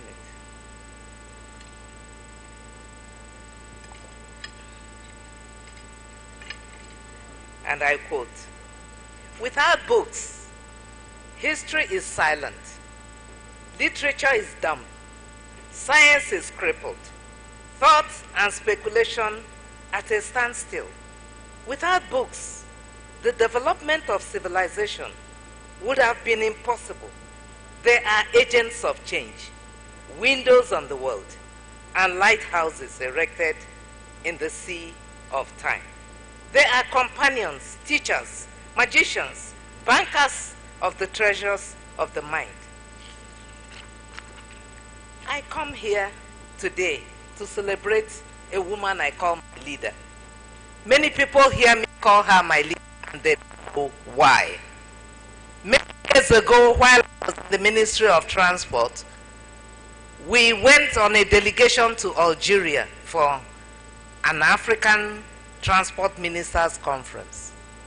And this lady, from nowhere, took over the discussion, even though we had our ministers and all of us in the ministry in the room. Mfon has proven to be an intellectual giant. This book has been long awaited, because I knew when she started the book, in between she lost her mother. So for the past 4 years, she has been battling with this book. And I know, since I'm in the book world, what it takes. It takes a lot of courage. It takes a lot of resilience to put pen to paper. And now to cap it all, this book, International Trade and Carriage of Goods by Sea, is a serious research tool. I tell you, as a trader, Mfon has broken down what bill of lading means to me. As a matter of fact, I will not leave this book. Anywhere I go, I call it, do not leave home without this book. And as we enter the African free trade, of which I'm a major champion, I tell you, this is good. And Mfon, your name has covered all that is in this book. Is it the Incoterms? You have really digested it exhaustively. And I tell you that this is just the beginning, because you will need to bring it down to the grassroots. If it's possible for you to translate some of those terms, I will encourage you to do it. And then I will end up with a quote. Please permit me, because I'm not a young woman. You have to permit me, oh. Yes, ma'am. You have to permit me. Now I tell you that the book International Trade and Carriage of Goods by Sea is a serious research tool for students of international trade, to businesses, to legal minds, in short, to all who have business to transact. Is it the Incoterms, the guidelines you name? She has covered all of that in this book. And I thank Mfon, as after it's taken off, you have come to their rescue. The almighty bill of lading, you have greatly exhausted it in your book. They are agents of change. Then finally, I would like to end with this quote by Elizabeth Barrett, and I quote, "Books are men of higher stature. They are only the men that speak aloud for future times to hear." Mfon has spoken for future times to hear through this book. Thank you very much. Thank you so much, Chief Chinwe Ezenwa, for your kind words and your charge. And I'm sure Mrs. Usoro will also make sure that within the next year or two, at least we'll start from the languages around the coast and those who trade by sea. And we will all make it happen by all the support that will come out of this room today. Can we all agree and say yes? Yes, thank you so much. And thank you so much, Ma, for making it happen. Finally, before we bring the family to speak, I would like to welcome the former Managing Director of the Nigeria Ports Authority, Chief Adebayo Sarumi, CON. Please appreciate him with an applause as he makes his way to the microphone. Thank you, sir. You've been here from the very start, and we know that your goodwill is appreciated. 2 minutes, please. Thank you, sir. My Lord Chief Justice of the Federation, Alhaji Dangote, my Minister, Chief Sekipo, distinguished ladies and gentlemen, all protocols duly observed. I stand before you here today as a veteran in this business of port and shipping. And it will be unfair if I don't say one thing or two on this occasion. It's not that I prepared to do one. I don't even think I was even penned down to address you. But it will be unfair for me not to acknowledge what this young lady has been to us, veterans in this business. And when I say veterans, I mean specifically those of us who had the opportunity for running public establishments for so many years. I did so for 11 years, and in 2, Nigeria Shippers Council and Nigerian Ports Authority. We discovered Mfon in 1996. And I tell you, we have not left Mfon alone since that time. And I'm just wondering whether successive governments successive ministers, successive chief executives in this important industry will ever leave Mfon alone. We want to do only one thing. Oh, I stand here to do only one thing. Mfon, wherever you are, I thank you very much. God bless you. Sometimes, what Mfon, please sit down. Sometimes what Mfon does for the government of Nigeria through the Ministry of Transport is so evasive that you don't even know that Mfon is at the bottom of it all or is on the top of it all and circumstance it of. Thank you very much for all those policies you assisted us in drafting, for the various bills that you assisted us in drafting, for the practices and all the suggestions that you have given us. I have not been permitted by the government to do so for you, but I think the government of Nigeria owes you, seriously owes you, the responsibility to give you a very major national honor for all that you have done for Nigeria. Thank you very much, and God bless you. Thank you so much, sir. I know that we have some representatives of government here who have heard you, that appreciation due her would come sooner than later. Thank you once again. Please appreciate our very dear, beloved Chief A.B. Sarumi, CON, former MD of NPA. As a mother, one of the greatest things I desire in my life is to see my children not only succeed, but also be proud of me. My second son turned 21 yesterday, and I was like, Guy, I want to be one day seated in the audience and you are the one on the stage saying certain things that we're doing together. So I'm already slightly teary-eyed about the next speaker, who is not only going to be speaking from a place of expertise, but from a place of love. When your daughter becomes a globally respected finance expert, the fruit is evident. The fruit never falls so far away from the tree. Distinguished guests, it's my honor to have us play the video from the daughter of the author, partner Sydney Austin LLP, New York, Mfon Usoro. Please appreciate her with an applause.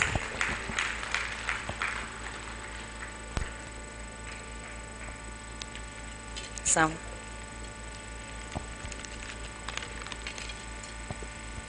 And I'm sorry I'm not going to be there to celebrate with you and to tell everyone stories about you in person. But I am so very, very proud of you. And to everyone who is there, thank you very much for coming to celebrate my mom, particularly since I'm not around.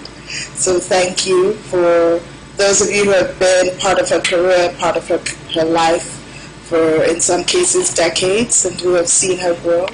Thank you for all the support you've given her, for the support that you continue to give her, and for celebrating her not just today, but in the past and in the future. So I have been given 5 minutes, and I have been given no instructions. So this is going to be basically whatever I make it. And after much consideration, I've decided to spend my time telling you, our guests, a bit about my mom from the perspective of her daughter. So I will tell you about her as a professional, her as a mother, her as a wife, as a friend, and all from the perspective of being her Adiala, her firstborn daughter. So I recently had the opportunity to speak to a couple of younger female lawyers. I myself am a young female lawyer, but a couple who were even younger than I was. And so I was speaking to them and expressing words of wisdom.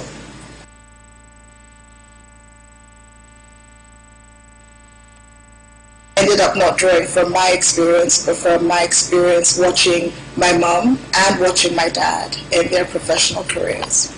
And one of the things that one of these ladies said to me was that her takeaway was that I had had the opportunity to see my parents as professionals in a way that isn't typical for children. But most children know their parents go to work and they know they're professionals, but they don't really know what goes into the career and into the profession. And so I know and recognize it really has been a privilege for me as the daughter of Paul and Mfon Usoro to not just see them as parents, but to really see them as professionals and to have been involved in their growth as a career, to have been in those discussions when they were talking about what path to take and what the next step was and what challenges they were facing in the career. And I can tell you that having had that experience has helped me. Much of what I navigate now as a professional are things that they've navigated themselves and that I have watched them navigate. And so it has given me that advantage. And it's from that perspective that I'm going to talk about my parents, because they were parents who involved their children in their lives. And so I, frankly, am one of the few who could probably give you a blow-by-blow account of how my mom has gotten to this place of being an author of a treatise on international carriage of goods by sea. Rather international trade and carriage of goods by sea. So where to start? I mean, I think one starting place is what I've just discussed, which is that they really intertwine their work and life. And so when we talk about now, or we try and think about how can you marry marriage or children with a profession, my parents always let me know that that was actually possible.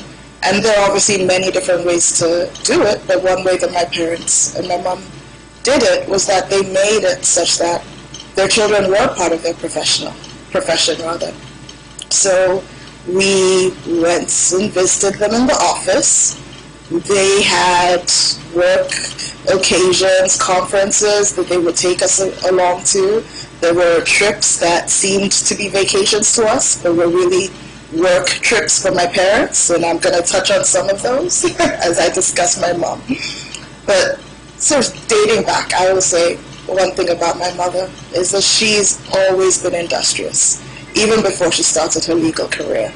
You know, Biggs, Daddy, you all think that I imagined my memories from when I was 3 or 4 or 5, but I stand by them. They were true memories. And one of the things that I do remember is that Biggs was industrious. I remember some of the businesses that you were doing in Kaduna, and those are some of my memories, watching you when you were doing some of the home decorating or when you were making duvets. Like, I've always known you as someone who was working and who was industrious and who was aiming to really make something and to do more than just being a mother, even though you were a great mother.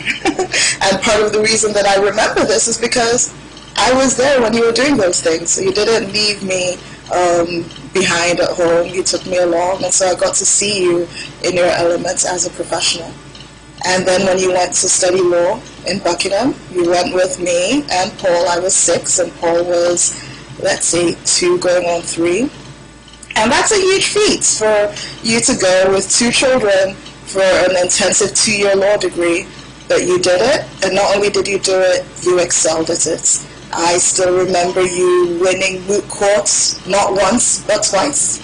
I remember that you graduated with a 2-1, but not just any 2-1. You were the 2-1 with the highest grade in your year. I remember you coming back to law school and again, you know, excelling, despite the fact that, again, you had kids, you had responsibilities.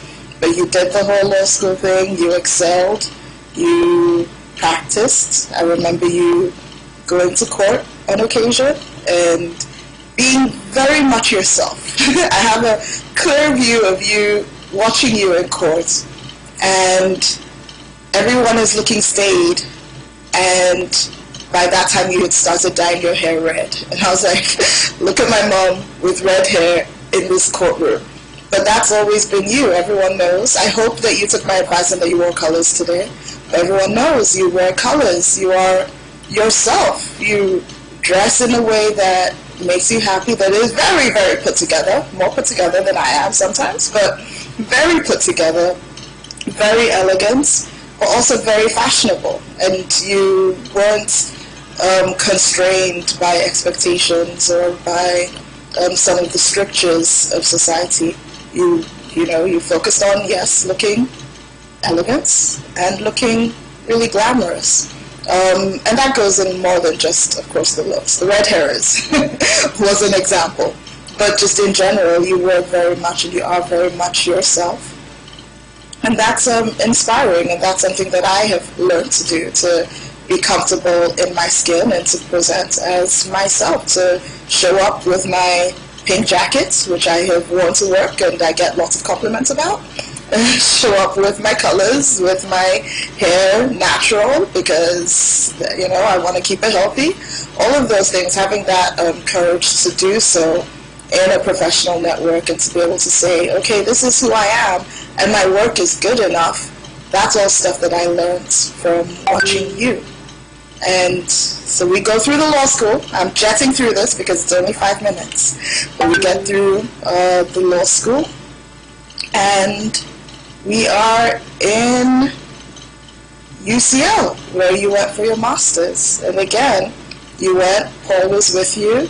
You juggled that life of being a mother and still excelling in your studies, again, as you reminded me. Getting a 2-1, but not just any 2-1, getting the best 2-1 in the class, because you've always been brilliant. And then you come back and you continue working and you continue excelling. And as always, your family continued to be first place in your priorities. And it showed in so many ways, in the way you and Daddy made even going to work fun, or rather going to school fun, because you turned it into a race where you would drive with one child and Daddy would drive with another child, and it was like, who gets to school first?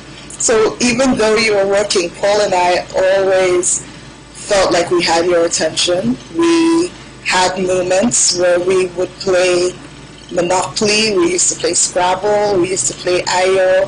Like, I don't know how you found time to do all these things with your kids, but both you and Daddy really made a point of doing that, and that's wonderful, because it means we had a wonderful upbringing. We had a lot of joy in the house, and we always knew that we were important, but we also got to see that you were serious about your work. We saw the late nights.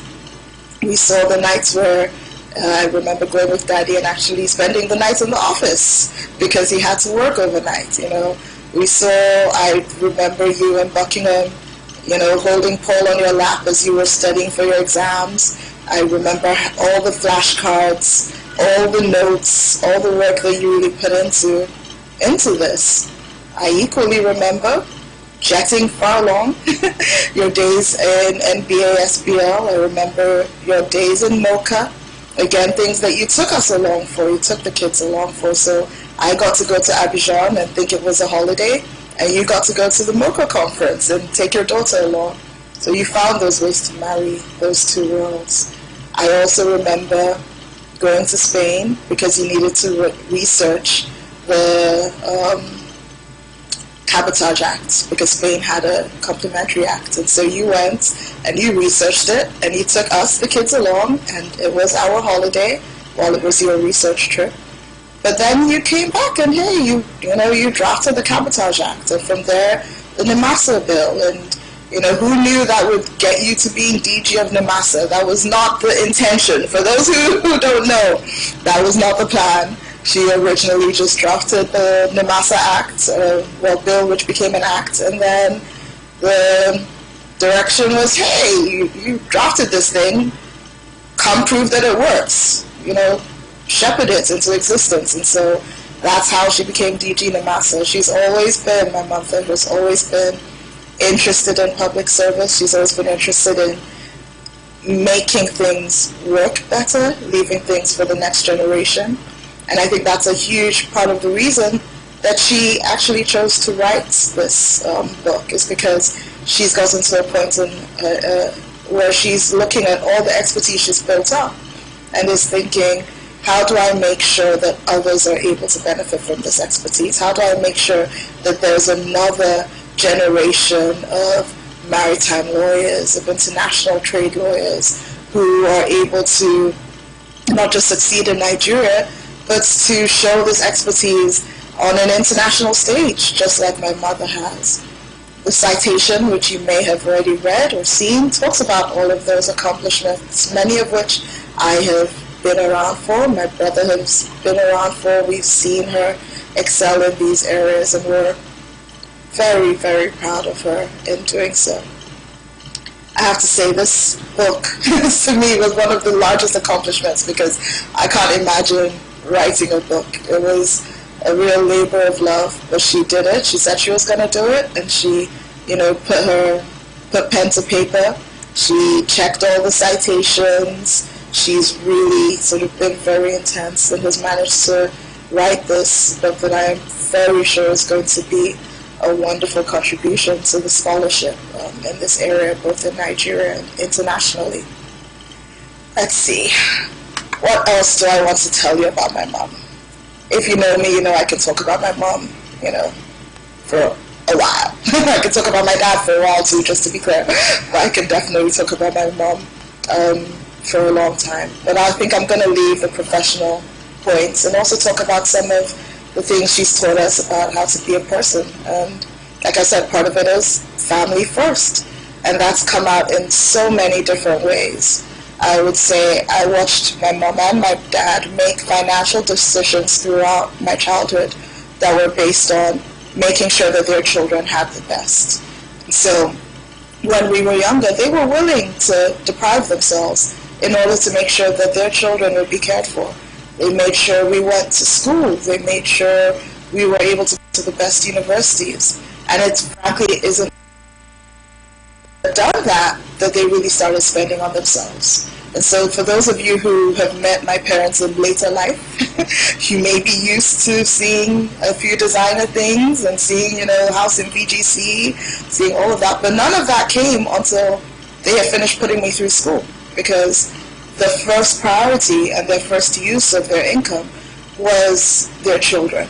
And they were focused on making sure that their children had a good foundation. And it was once they knew they had achieved that they said, okay, we can start cruising, we can start spending on ourselves.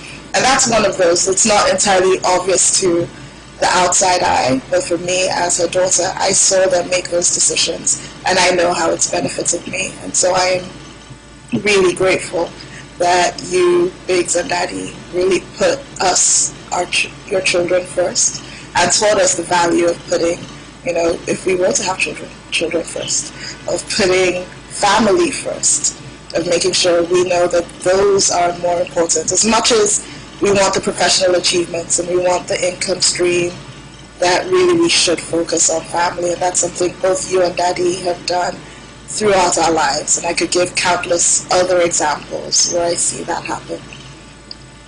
Now, we've seen too the love that you show each other, the love that you show to others in the family, to the extended family, the way that you're always ready to show kindness and always ready to lead by example, always ready to mentor.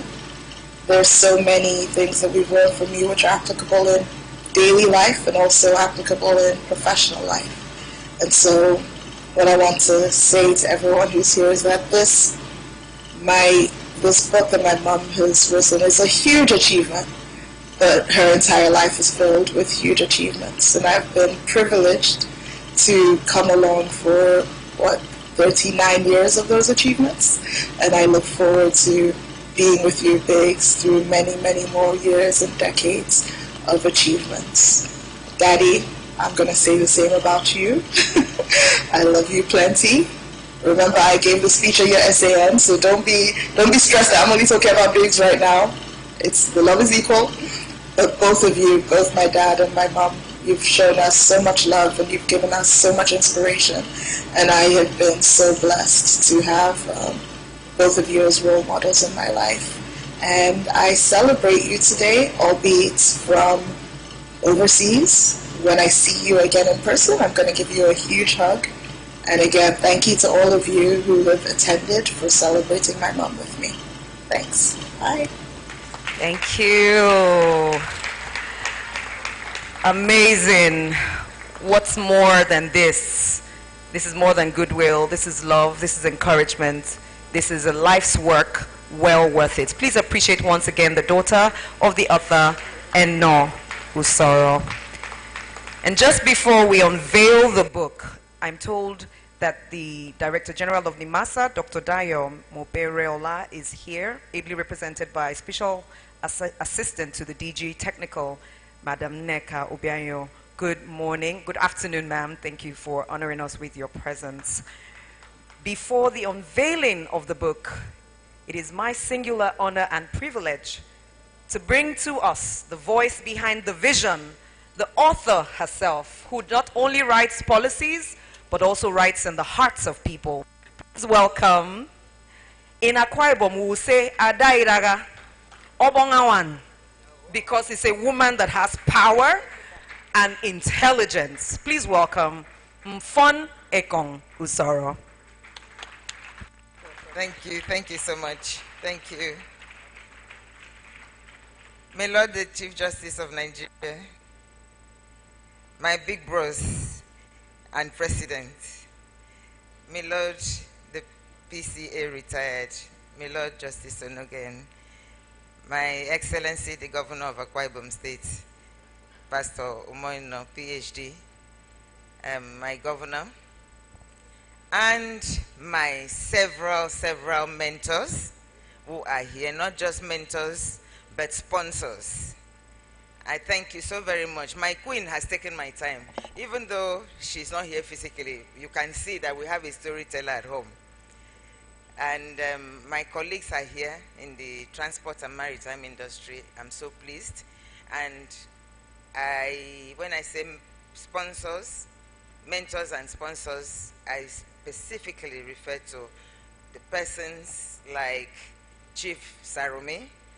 Chief, you are the father to most of us here in the hall, but you have been most kind to me. I have learned a lot in the industry from you, listening to you speak and reading what you do, and you actually really pushing me in this industry and giving me the protection when I need one. I thank you for that, sir. I mention most respectfully and with pride my minister, Dr. Sekibo, who has made time to be here today. Sir, thank you so much for making it. Dr. Sekibo epitomizes one of those people who, by reputation that is impressive, will dare to say, come and handle this job. Because he didn't know me, I'm not a politician, I didn't have a political sponsor. But yes, he knew of me by reputation when he became the minister, and also some of my consultancy work for the ministry. And just one meeting, which I did not know was an interview. After that meeting, there was that he's gotten the President Basenjo's approval for me to head the agency. So I thank you, sir. And I know since that time you've always been interested in my career, and owe you quite a lot in the public sector aspect. Another person I would like to mention is Amechi, who is not here. His Excellency Amechi, he did say he was going to come, but he also happens to be one of those politician ministers who was courageous and did not mind that at that time he was at the opposite ends with my governor at the time. But when I became the Secretary General for Abuja MOU, supervising West and Central Africa, and a little brat thought he could look for my trouble, Amechi kept him where he belonged and said, Madam, because after that meeting that I had with him, that we went for a courtesy call, I have to talk about this. A normal courtesy call to ministers in the region. Little did I know that I was facing a Sanhedrin. Somebody wanted to disrupt my work and my tenure. When I left that meeting, I came back to Lagos and I did a handover the very next day with a letter of resignation. And Amenchi said, I've heard both sides. Stay and do your work. How can you want to run away because this little fellow has said something that he shouldn't say or wants to upset you? So I thank you, sir, because that gave me so much exposure worldwide. I'm staying on and completing that diplomatic regional assignment. And for this book, I have a lot of people to thank who motivated me to write this book. One of them is seated here, our father, Honorable Justice Umaro, PCA retired. He was one of those ones during the time that we were in the faculty of the Maritime Seminar for Judges. Late Pat Sacholonu was one of such justices, and our mother, the CJN Honorable Justice Saloma Mukhtar, and Shekaru. So many of them would say, why don't you write a book?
standing on the existing protocol.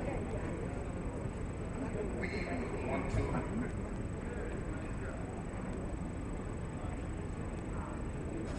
invite the Aliko Africa to please give us his remarks. Thank you, sir. Thank you, sir. Thank you. Thank you very much, my Lord, the Chief Justice of Nigeria, and husband, my brother, Mr. Akin Kekereku, the chairman of the occasion, Your Excellencies that are here. Let me stand on the established protocol. It gives me great pleasure to this welcome remarks in regard to the indispensable nature of this intellectually stimulating and practical exposition on international trade and carriage of goods by sea. Without a doubt, there is a dearth of local academic material that has treated or analyzed technical and complex maritime operations, with several Nigerian decided cases on cross-border or international sale of goods. As a stakeholder and industry practitioner, I'm sure that the book will become a very useful tool in the hands of international maritime practitioners, lawyers, judges, and students in the relevant fields.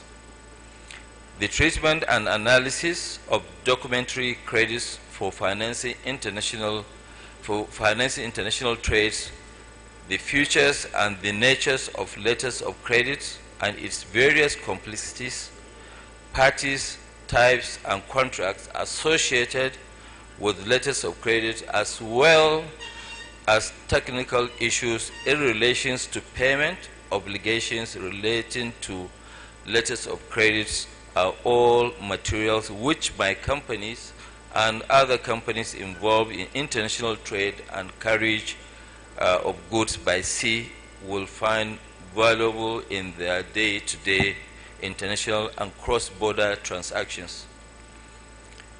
In a matter of days, this book will become an indispensable companion to practitioners in the maritime industry. Another notable and interesting topic of discussion is the bill of lading and all the several issues emanating from its operations. I'm indeed highly impressed in the way the author has simplified knotty issues and topics in maritime law with appropriate relevant Nigerian cases. Mfon, my sister, has again reconfirmed that she is a woman of high intellectual prowess who has, through her dint of hard work and industry, birthed this book of inestimable value, which I hereby, without any hesitation or reservation, recommend to all stakeholders and maritime industry practitioners. As I call her always, my dear sister Mfon, I heartily commend your brilliance and intellect in bringing this book into existence. I know that this big book wouldn't have been written without the support of my brother, Mr. Paul. We haven't made you chief yet, Mr. Paul, SAN. So I heartily congratulate you. I congratulate the family which I'm part of. Congratulations. Thank you, sir. Thank you, sir. To see our own Alhaji Aliko Dangote, he has spent close to 2.5 hours here, sitting down patiently. Sir, we want to thank you. Thank you for your humility, and thank you for what you're doing to Nigeria. We will now call on our governor. I think now, no disrespect intended, I think he's the finest governor in Nigeria now. The governor of Akwa Ibom State. Akwa Ibom is blessed with governors that are pastors. I think the immediate past governor, I think the wife is a pastor and the husband is a deaconess or something in Redeem. Pastor, already introduced, it is your time to make your remark. Thank you, sir.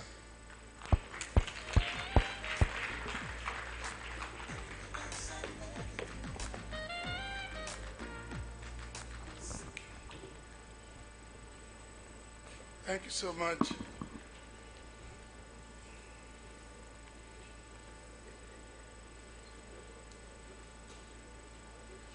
My Lord, the Chief Justice of the Federation,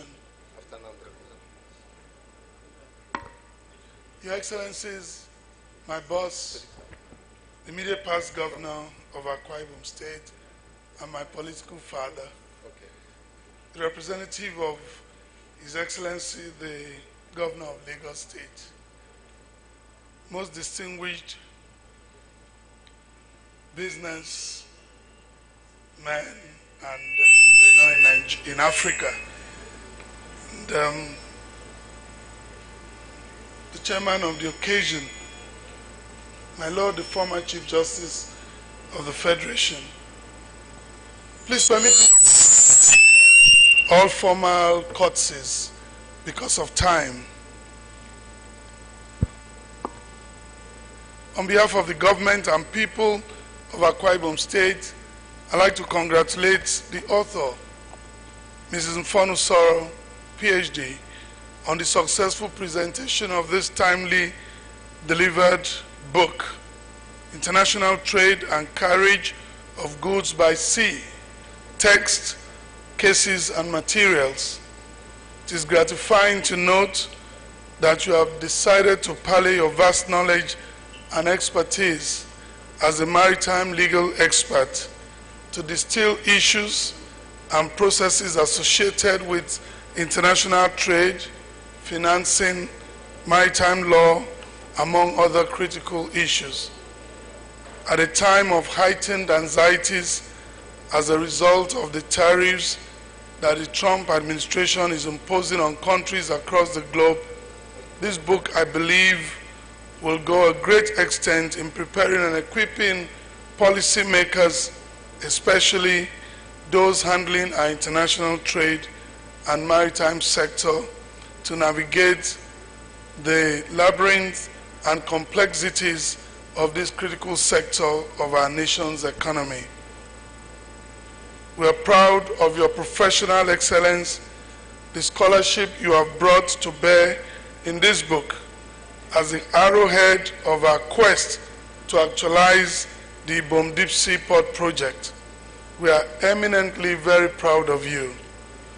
On behalf of all of us in Akwa Ibom, congratulations once again, a very beautiful daughter. We're proud of you, and our state salutes your courage. Thank you, and God bless you all.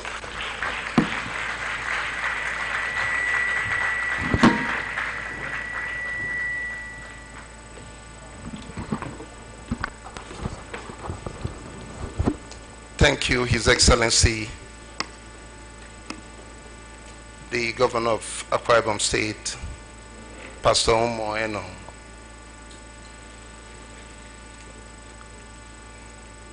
We want to please call to the podium His Excellency, the Governor of Lagos State,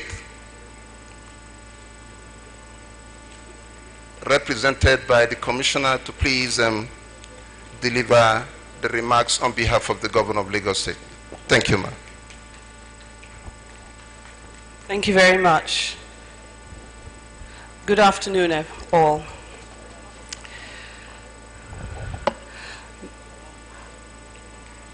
I'd like to extend the apologies of Mr. Governor Babajide Olushola Sanwo-Olu, who would have loved to be here, particularly to celebrate a phenomenal woman. So please permit me to deliver his message. I'd like to acknowledge the Honorable Chief Justice of Nigeria, Mrs. Kudirat Kekere Ekong, GCON, ma'am. His Excellency, the Governor of Akwa Ibom State, Dr. Mfon Ekong. His Excellency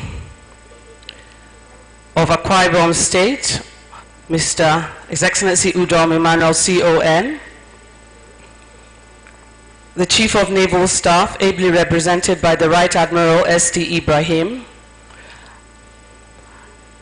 Honorable Justice Umar Abdullahi, PCA, retired CON, Honorable Justice Walter Ogene, CJN, also retired, Alhaji Aliko Dangote, GCON. Please permit me to stand on existing protocol. In the existence of time, I'd like to say the established protocol. I'd like to deliver the goodwill message by the Governor of Lagos State, Mr. Babajide Olusola Sanwo-Olu. I am truly delighted to join you at this landmark event, a celebration, not just a publication.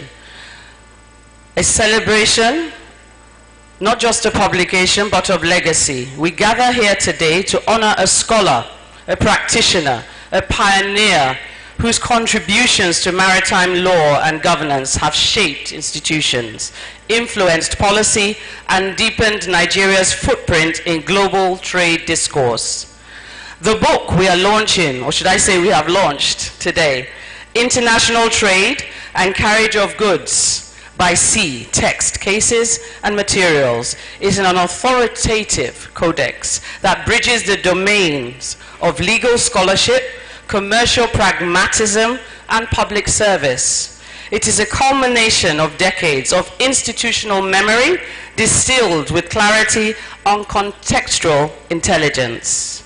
Can we give her a round of applause, please? A phenomenal woman. In today's world, over 90% of global trade is conveyed by sea. Maritime law is no longer a niche specialization. It is a cornerstone of sovereign competitiveness. For us in Lagos State, whose ports account for over 70% of Nigeria's import and export traffic, and where the logistics ecosystem sustains over 1 million jobs, this book could not have arrived at a more opportune moment. We are building Lagos into a global maritime hub, a smart port city, where ships berth not only for commerce, but for confidence in systems, governance, and law. From the Lekki Deep Sea Port to the Badagry Port project and the redevelopment of Tinkan Island, Lagos is not waiting for the future, we are engineering it.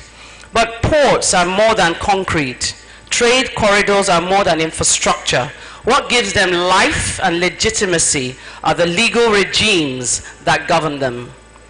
That is why the work of Mrs. Usoro is so critical. Through her lifetime of service, I'd actually like to say through her lifetime of exceptional service as the first Director General of NIMASA, as a reformer, a negotiator, and a teacher, she has built the scaffolding upon which maritime safety, trade efficiency, and legal consistency can rest. And now with this book, she offers us a compass, pointing not only to where we've been, but to where we must go. As a state that is deeply committed to the Lagos State Development Plan, LSDP 2052, this work aligns seamlessly with our pillars of economic diversification, knowledge-based growth, and global positioning. Our Lagos State Industrial Policy 2025 to 2030 sets clear imperatives for a logistics-driven economy that is both digitally enabled and legally sound. And under the Themes Plus agenda, particularly in making Lagos State a 21st century economy and governance and security, this book provides the intellectual infrastructure for the future we are designing. Indeed, Lagos is home to Africa's most ambitious experiment in integrated maritime and industrial growth. From our free trade zones to our inland dry ports and economic clusters, we are unlocking new corridors of commerce. But none of this will reach its full potential without the jurisprudential clarity and legal fidelity that this book provides. It is our duty to embed such resources in our universities, in our courts, in our ministries, and in our boardrooms. To our judiciary, esteemed, may this book strengthen your judiciary arsenal. To our trade negotiations and policy makers, may it provide clarity amidst complexity.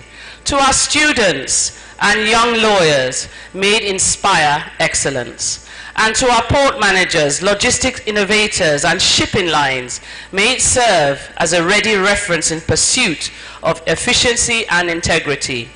Mrs. Usoro, phenomenal Mrs. Usoro, I salute your vision.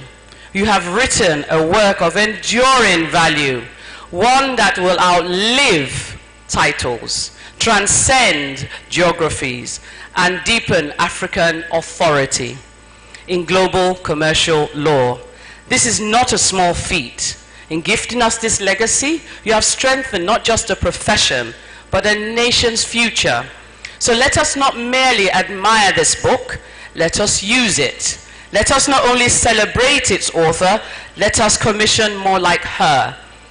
Let today's gathering be a moment of recommitment to scholarship, to service, and to strategy. On behalf of the government and the entire people of Lagos State, I extend my warmest congratulations. May this work inspire, reform, shape policy, and train the hands that will govern our oceans and manage our trade for generations to come. Thank you, and God bless you all. Mr. Babajide Olusola Sanwo-Olu.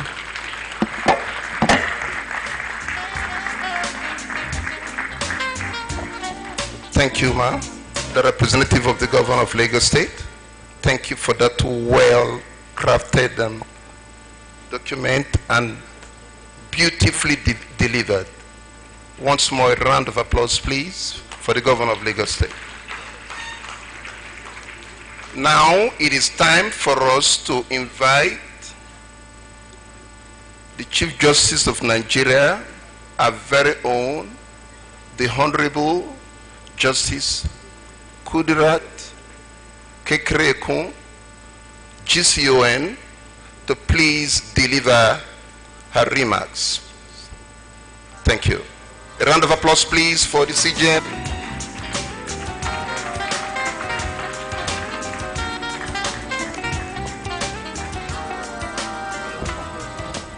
Thank you. Please take your seats.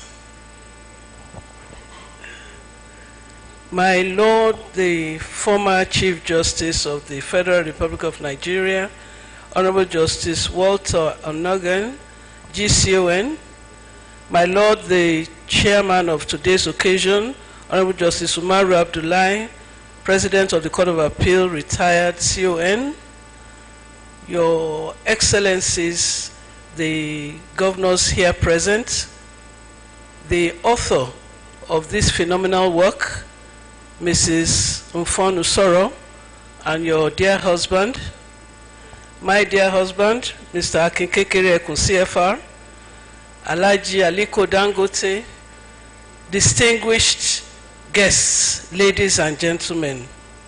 It is my singular honor to join you today for the launch of this book, International Trade and Carriage of Goods by Sea, Texts, Cases and Materials, a truly landmark contribution to our literature and practice in maritime law by Mrs. Mfon Ekong Usoro.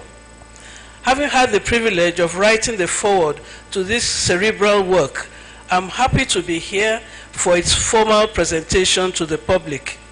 Today we celebrate the arrival of a text that will become foundational for our courts, our law schools, and the entire maritime industry. Mrs. Usoro's achievement is all the more commendable for its timeliness. Nigeria's role as a burgeoning maritime hub, the heart of West Africa's trade, demands a scholarly work such as the book presented today that brings together domestic statutes, international conventions, and global best practices into one cohesive whole. Until now, no single book has matched this ambition. In over 600 meticulously researched papers, Mrs. Usoro guides us from the sale and financing of goods through every phase of carriage by sea to post-delivery remedies and the ever-crucial question of jurisdiction. This book does more than review legal texts. It illustrates them with diagrams, real-world case studies, and a narrative clarity that speaks to practitioners, bankers, port administrators, and indeed judicial officers alike. It bridges the familiar gap between the ivory tower of academic theory and the gritty realities of cross-border commerce, the letter of credit mired in bureaucracy, the bill of lading whose fine print can make or break fortunes, the traps of conflicting laws when cargo is lost or damaged at sea. Mrs. Usoro's own journey as a pioneer Director General of the Nigerian Maritime Administration and Safety Agency, NIMASA, Secretary General of the Port State Control Memorandum of Understanding, a past officer of the Nigerian Maritime Law Association, and now a thought leader on the governing board of the International Maritime Institute of Nigeria, has richly informed every page. She has lived these complexities. She has championed institutional reform. She has argued at international fora. This textbook reflects the distilled wisdom of decades spent shaping policy, presiding over infrastructure projects, and advising governments and global institutions alike. We have heard so much this morning. In a landscape where multiple regimes, from the Rotterdam Rules to the Hague-Visby Rules to our own Carriage of Goods by Sea Act, must be understood and applied harmoniously, this text is exactly what our legal system needs. It commands respect for local precedents while drawing on legal judgments from other jurisdictions, guiding our courts to a uniform approach and giving our practitioners the confidence to negotiate, litigate, and arbitrate across borders. I congratulate the author, her family, and her colleagues at Paul Usoro, the many librarians, research assistants, and peer reviewers whose efforts have made this possible. I congratulate the publisher for giving us a book of such physical and intellectual appeal. I congratulate the entire shipping and legal community to whom this book belongs.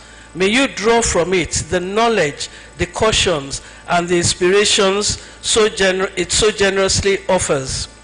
As Nigeria deepens its maritime networks, expanding ports at Lekki, One, and beyond, our legal foundations must be equally ambitious. Let this book be the cornerstone of that foundation, a prompt to reform, a spur to scholarship, and a guide to justice. I have no doubt that the book will soon become an indispensable text for judges, arbitrators, lawyers, and students across our nation and throughout the region. I also want to say that I am passionate about mentorship. I believe that the very rich CV of the author today is a source of encouragement and inspiration not only to women in the legal profession, but to the girl child in general. In fact, my view is that the CV is so comprehensive that it ought to be a book on its own for education. I'm saying this because many women do not know the potential that they have, do not appreciate the heights they can reach.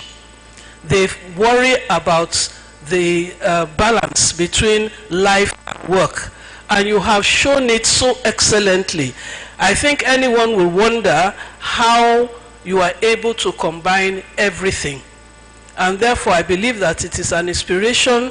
It shows us the height that we can reach with diligence, integrity, and support. Because I must commend your husband, Mr. Paul Usoro, Senior Advocate of Nigeria, for giving you the support and the peace within which to excel. So thank you very much. Thank you. We know what it means to have a supportive spouse. In conclusion, I have no hesitation in recommending this book, International Trade and Carriage of Goods by Sea, Texts, Cases, and Materials, to every mind and every library that seeks to master the intricate, vital world of international trade and carriage of goods by sea. I congratulate you, Mrs. Usoro, for this excellent work, and wish you well in the next one that's in the offing. I thank you all for kind attention. God bless you. Thank you. Melo, thank you, thank you, thank you. Once the Supreme Court speaks, there's nothing anybody can do. It's the apex court of the land. Once they speak, just go home. If you're not satisfied, you appeal to heaven. My Lord, we are grateful. When I was just looking at that definition of the bill of lading on that board, and they cited my Lord's, dictum, and I said, wow, this event is properly planned. And what's the evidential value of a bill of lading? What does it do? What does it serve? It serves as evidence of the terms of the contract of carriage, a receipt of the shipment of the goods, and as a document of title. Thank you, ma. God bless you for coming. We pray that the Lord would strengthen you and give you strength to finish your career well at the Supreme Court. That's our prayer for you. Now, we cannot just go. The man who opened this place for us to do what we've done today. In my life, I've never stayed in an environment where you have so many important people like this. This is the first one. Ma, thank you for inviting me over. I have never stayed in a position where I can be looking at Aliko Dangote one-on-one. I don't see him on TV. Thank you. Please make welcome, my Lord, the retired PCA, President of the Court of Appeal, who opened this place for us, my Lord Justice Umaru Abdullahi, to please give us his closing remarks. We cannot go until he says we should go. Thank you, please encourage him.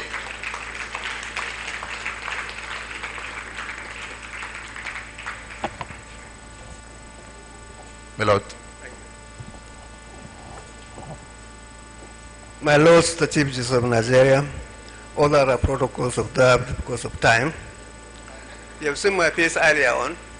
Let me open it up a little bit more. Now, I have nothing more to add from what had been said here. I'm sure each and every one of us will have something to carry with him. I have no doubt about that. So, what I need to do now is to pray that God Almighty that brought you here this evening, this afternoon, will carry you home safely and meet your family safely. I thank you very much for coming. I appreciate you.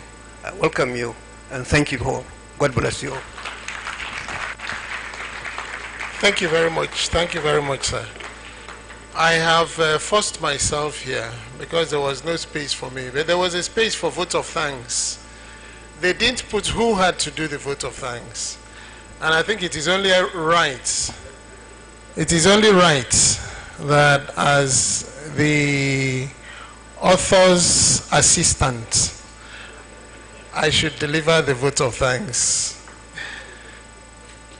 And I should start with the Chief Justice of Nigeria, who has plenty of responsibilities. And she had already done Mfon so well by having to do the foreword in that book. that she found the time, the love, the interest to join us for the public presentation of the book and stay with us from the beginning up till this moment. Ladies and gentlemen, it's not sufficient to just speak about it. Please, let's give the Chief Justice of the Federation a round of applause. I thank you very much, my Lord. The assistant professor is only an assistant professor. Me, I'm already a professor. The assistant professor has already made the relevant prayers. And our prayers are the same, that your tenure not only would be peaceful, it would be innovative, and it would bring great pride to all of us in the justice sector. Thank you very much. But I can't thank my Lord without thanking my boss. And let me reveal myself here. Independent of my Lord's spouse, Mr. Kekere Kunsievar, Akin Kekere Kunsievar, he has been my boss for a very long time, right from those days that talkative daughter of mine talked about in Kaduna. We used to be together, and he has always been very kind to us. I had to invite him personally that he should be here today, not just as the spouse of the CJN, and he assured me that he was going to be here. I thank you so much, sir. Thank you so very much. I have been in plenty functions in my life.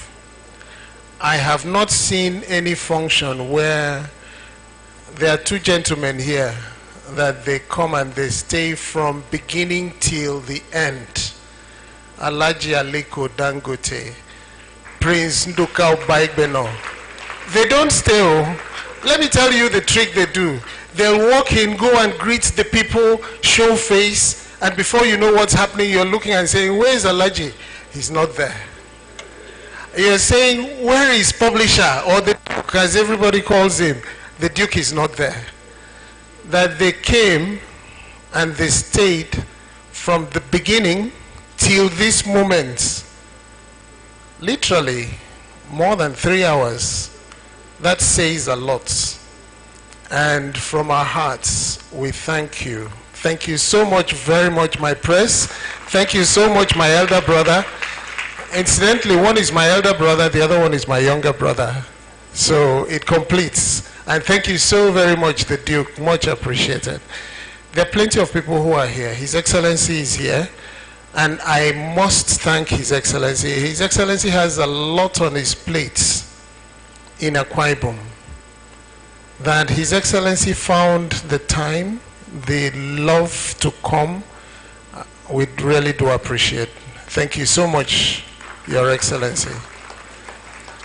And my Commissioner, those were very wonderful words. In fact, when you were speaking about Mfon, I was wondering whether it's the same person that I know, whether it's the same person that I live with. Those were very kind words. And I need you to tell His Excellency that those words were very special, and we do appreciate them. Thank you so very much for coming in to represent His Excellency. And please give His Excellency our very warm appreciation. And of course to you too, for being the one who brought the message. My Excellency and my brother, and of course, well, he wears multiple hats, so he really didn't have a choice. He's my in-law as well, because the wife is my sister. But he's also my Excellency and he's my brother. You've been here right from the word go. But you not only have been here right from the word go. You know, they've mentioned so many people who have been pushing that young lady. Maybe yours hasn't been as pronounced. I remember when you wanted to make her the chairperson of Ibom Deep Sea Port, and you called me and you said you want to make MP. Oh, and by the way, George was the one who first mentioned that MP. I'll talk about that, but let me finish with His Excellency. So His Excellency called me and said that he would want to make Mfon the chairperson of Ibom Deep Sea Port.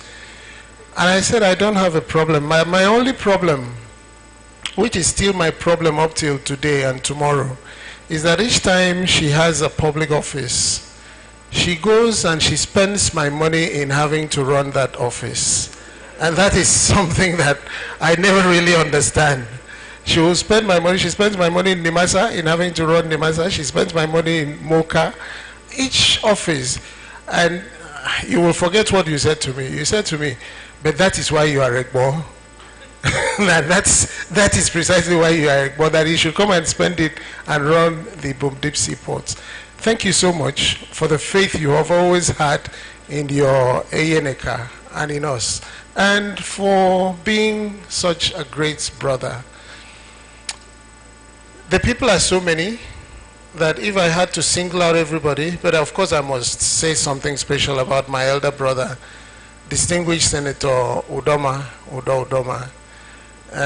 He was one of the first who knew that this was going to happen, and he promptly said he was going to come. I didn't know you were going to come with my sister Sally, and it's so special that she decided to accompany you and come for this. Thank you so much, Sally, and thank you so much, our elder brother. Incidentally, Mfon did her internship with distinguished Senator Ododoma, so that's where this journey started. From law school, she went over there. My very distinguished colleagues, I am not going to name all of you by name, but I would simply, representative. Austin, are you still here? Austin Alege. Austin has left. I said I was going to call 3 of our elders.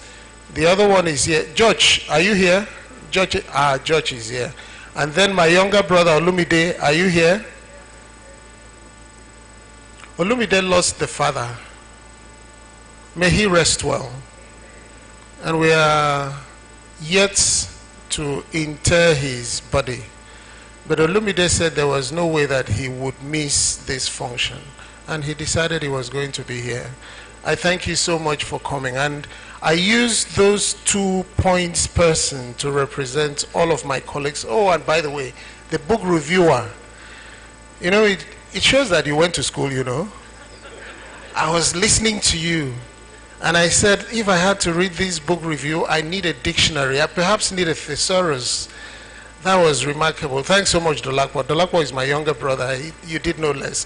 Please send me well to Demola, who has also been very strong and reminded me that you are representing him. And I must mention, I belong to different boards. Mfon belongs to different boards. The boards of Access Bank, are you still here? Are some of you here? Yes, I'm sure there are some. Thank you so much for all the supports. Board of FCMB, thank you for all the support. My colleagues, Mofe, thank you so much. Don't look lost, I was seeing you. And all Mfon's successors like Dr. Dakuku, Peterside, thank you. Yinkon, thank you so much. I don't have very much. Oh, our elder brother, General Ikenwachuku. You know, they said you keep the best for last. So the fact that I'm mentioning your name last does not mean that you are the least. You are the most important. General Ikenwachuku has been with us. He's been a great pillar of strength for us, giving us support, telling us things that we should do. And we're so pleased that we have you here. Please, when you get home, give our love to Auntie Gwen, and thank you so much. There's another of our great friends who's represented by his son here. He's somebody that we have, he's my elder brother, Alhaji Ibrahim Aliyu. Farouk, where are you? Farouk? Yes, Farouk. Thank you so very much. Please, when you get home, whisper to Alhaji that we think of him, we think very fondly of him. He's a part of our lives. And mention to Hajia, we are thinking of both of them. And send me well to all my other younger ones, Miriam,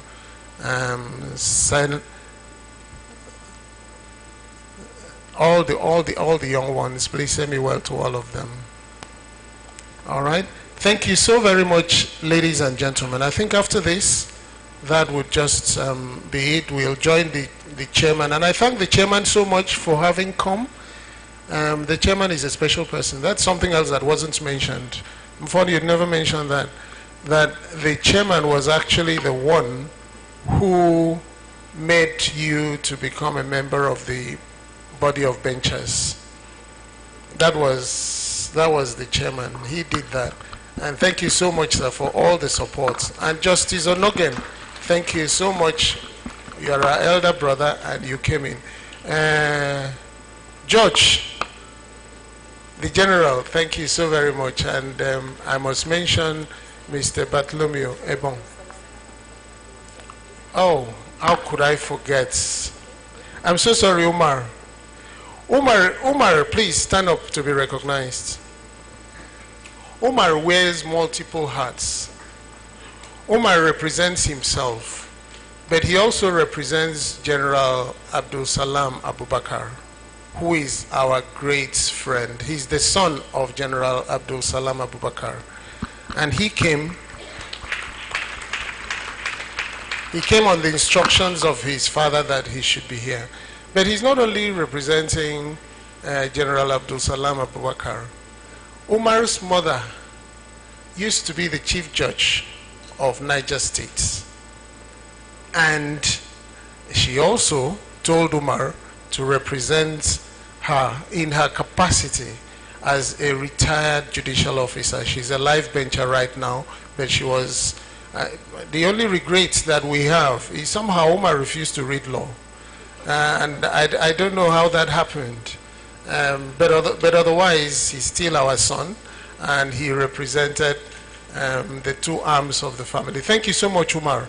And when you get home, please say us well to Daddy. We're thinking of him, and also to Mommy. Thank you so very much for coming in. All right. Thank you, everyone. Even if I haven't mentioned your name, know that we do appreciate your having been here and spending all of this time with us. We pray that God in his infinite wisdom would reward all of you for the labor of love of having to come and be with us. Thank you so very much. Thank you. Thank you for thanking us, sir. Please, I'll borrow this. I thank the MCs, of which I am one. Thank you so much. Our lead MC, we thank you so much, Mr. Paul Usoro, Senior Advocate of Nigeria. A few announcements before we say goodbye for today. The books are still available out there. Some of us are purchasing. The account details will come back up on screen. We have the FCMB machines where you can put in your, what do you call those? POS machines. They're out there, you can pay through. If you have a copy that's not signed and you would like to receive a signed copy, the author is willing, able, and ready to sign a number of copies here today and take photos with those of us who would wait behind. We thank you once again so much. Thank you, thank you. But I would have failed in my mission here if I failed to recognize the presence of my boss then when I was in the university, Honorable Dakuku Adol Peterside. He was SA to Governor, and then the former Secretary to Government of Rivers State and Minister of Transportation, our brother, Chief Abiye Sekibo. Thank you. Thank Photographs you, will continue. Please, will be guided. Photographs will continue. And we'll take the Nigerian national anthem before we say the other photograph. Goodbye. My name is Joyce Daniels, Queen of Talk, and it's been my honor to work with Obuweni William Arugu. Thank you. It's a pleasure of my life to be part of this team. God bless you. God bless you. We'll remain standing for the Nigerian national anthem. Oladimeji, the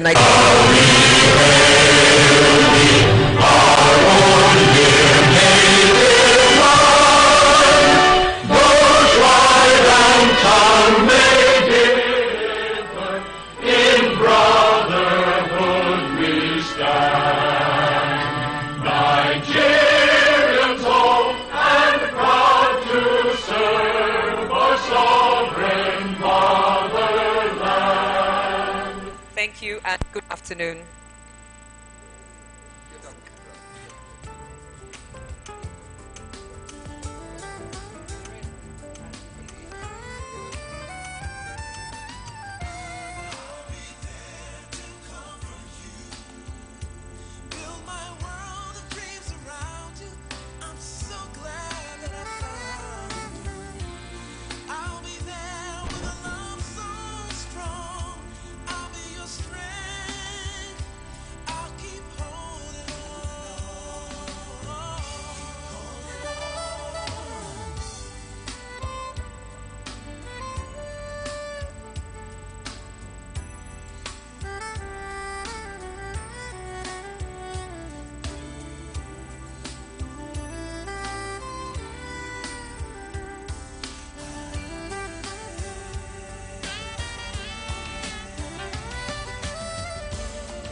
If you want your copy of the book to be autographed by the author, please wait behind.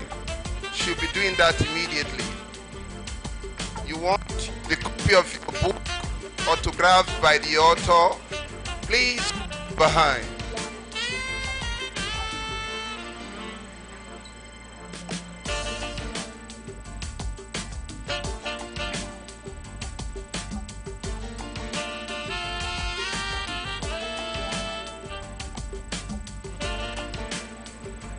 Can you want your book signed by the author? Please wait behind.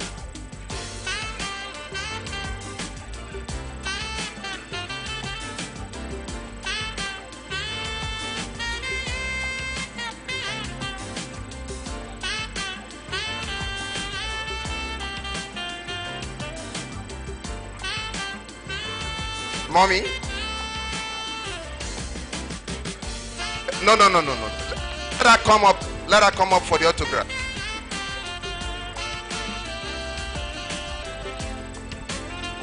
Okay, most of them are signed.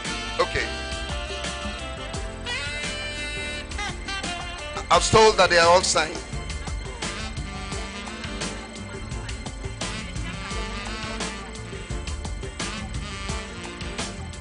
If your copy of the text is not signed and you want it signed as a proof that you attended this event, please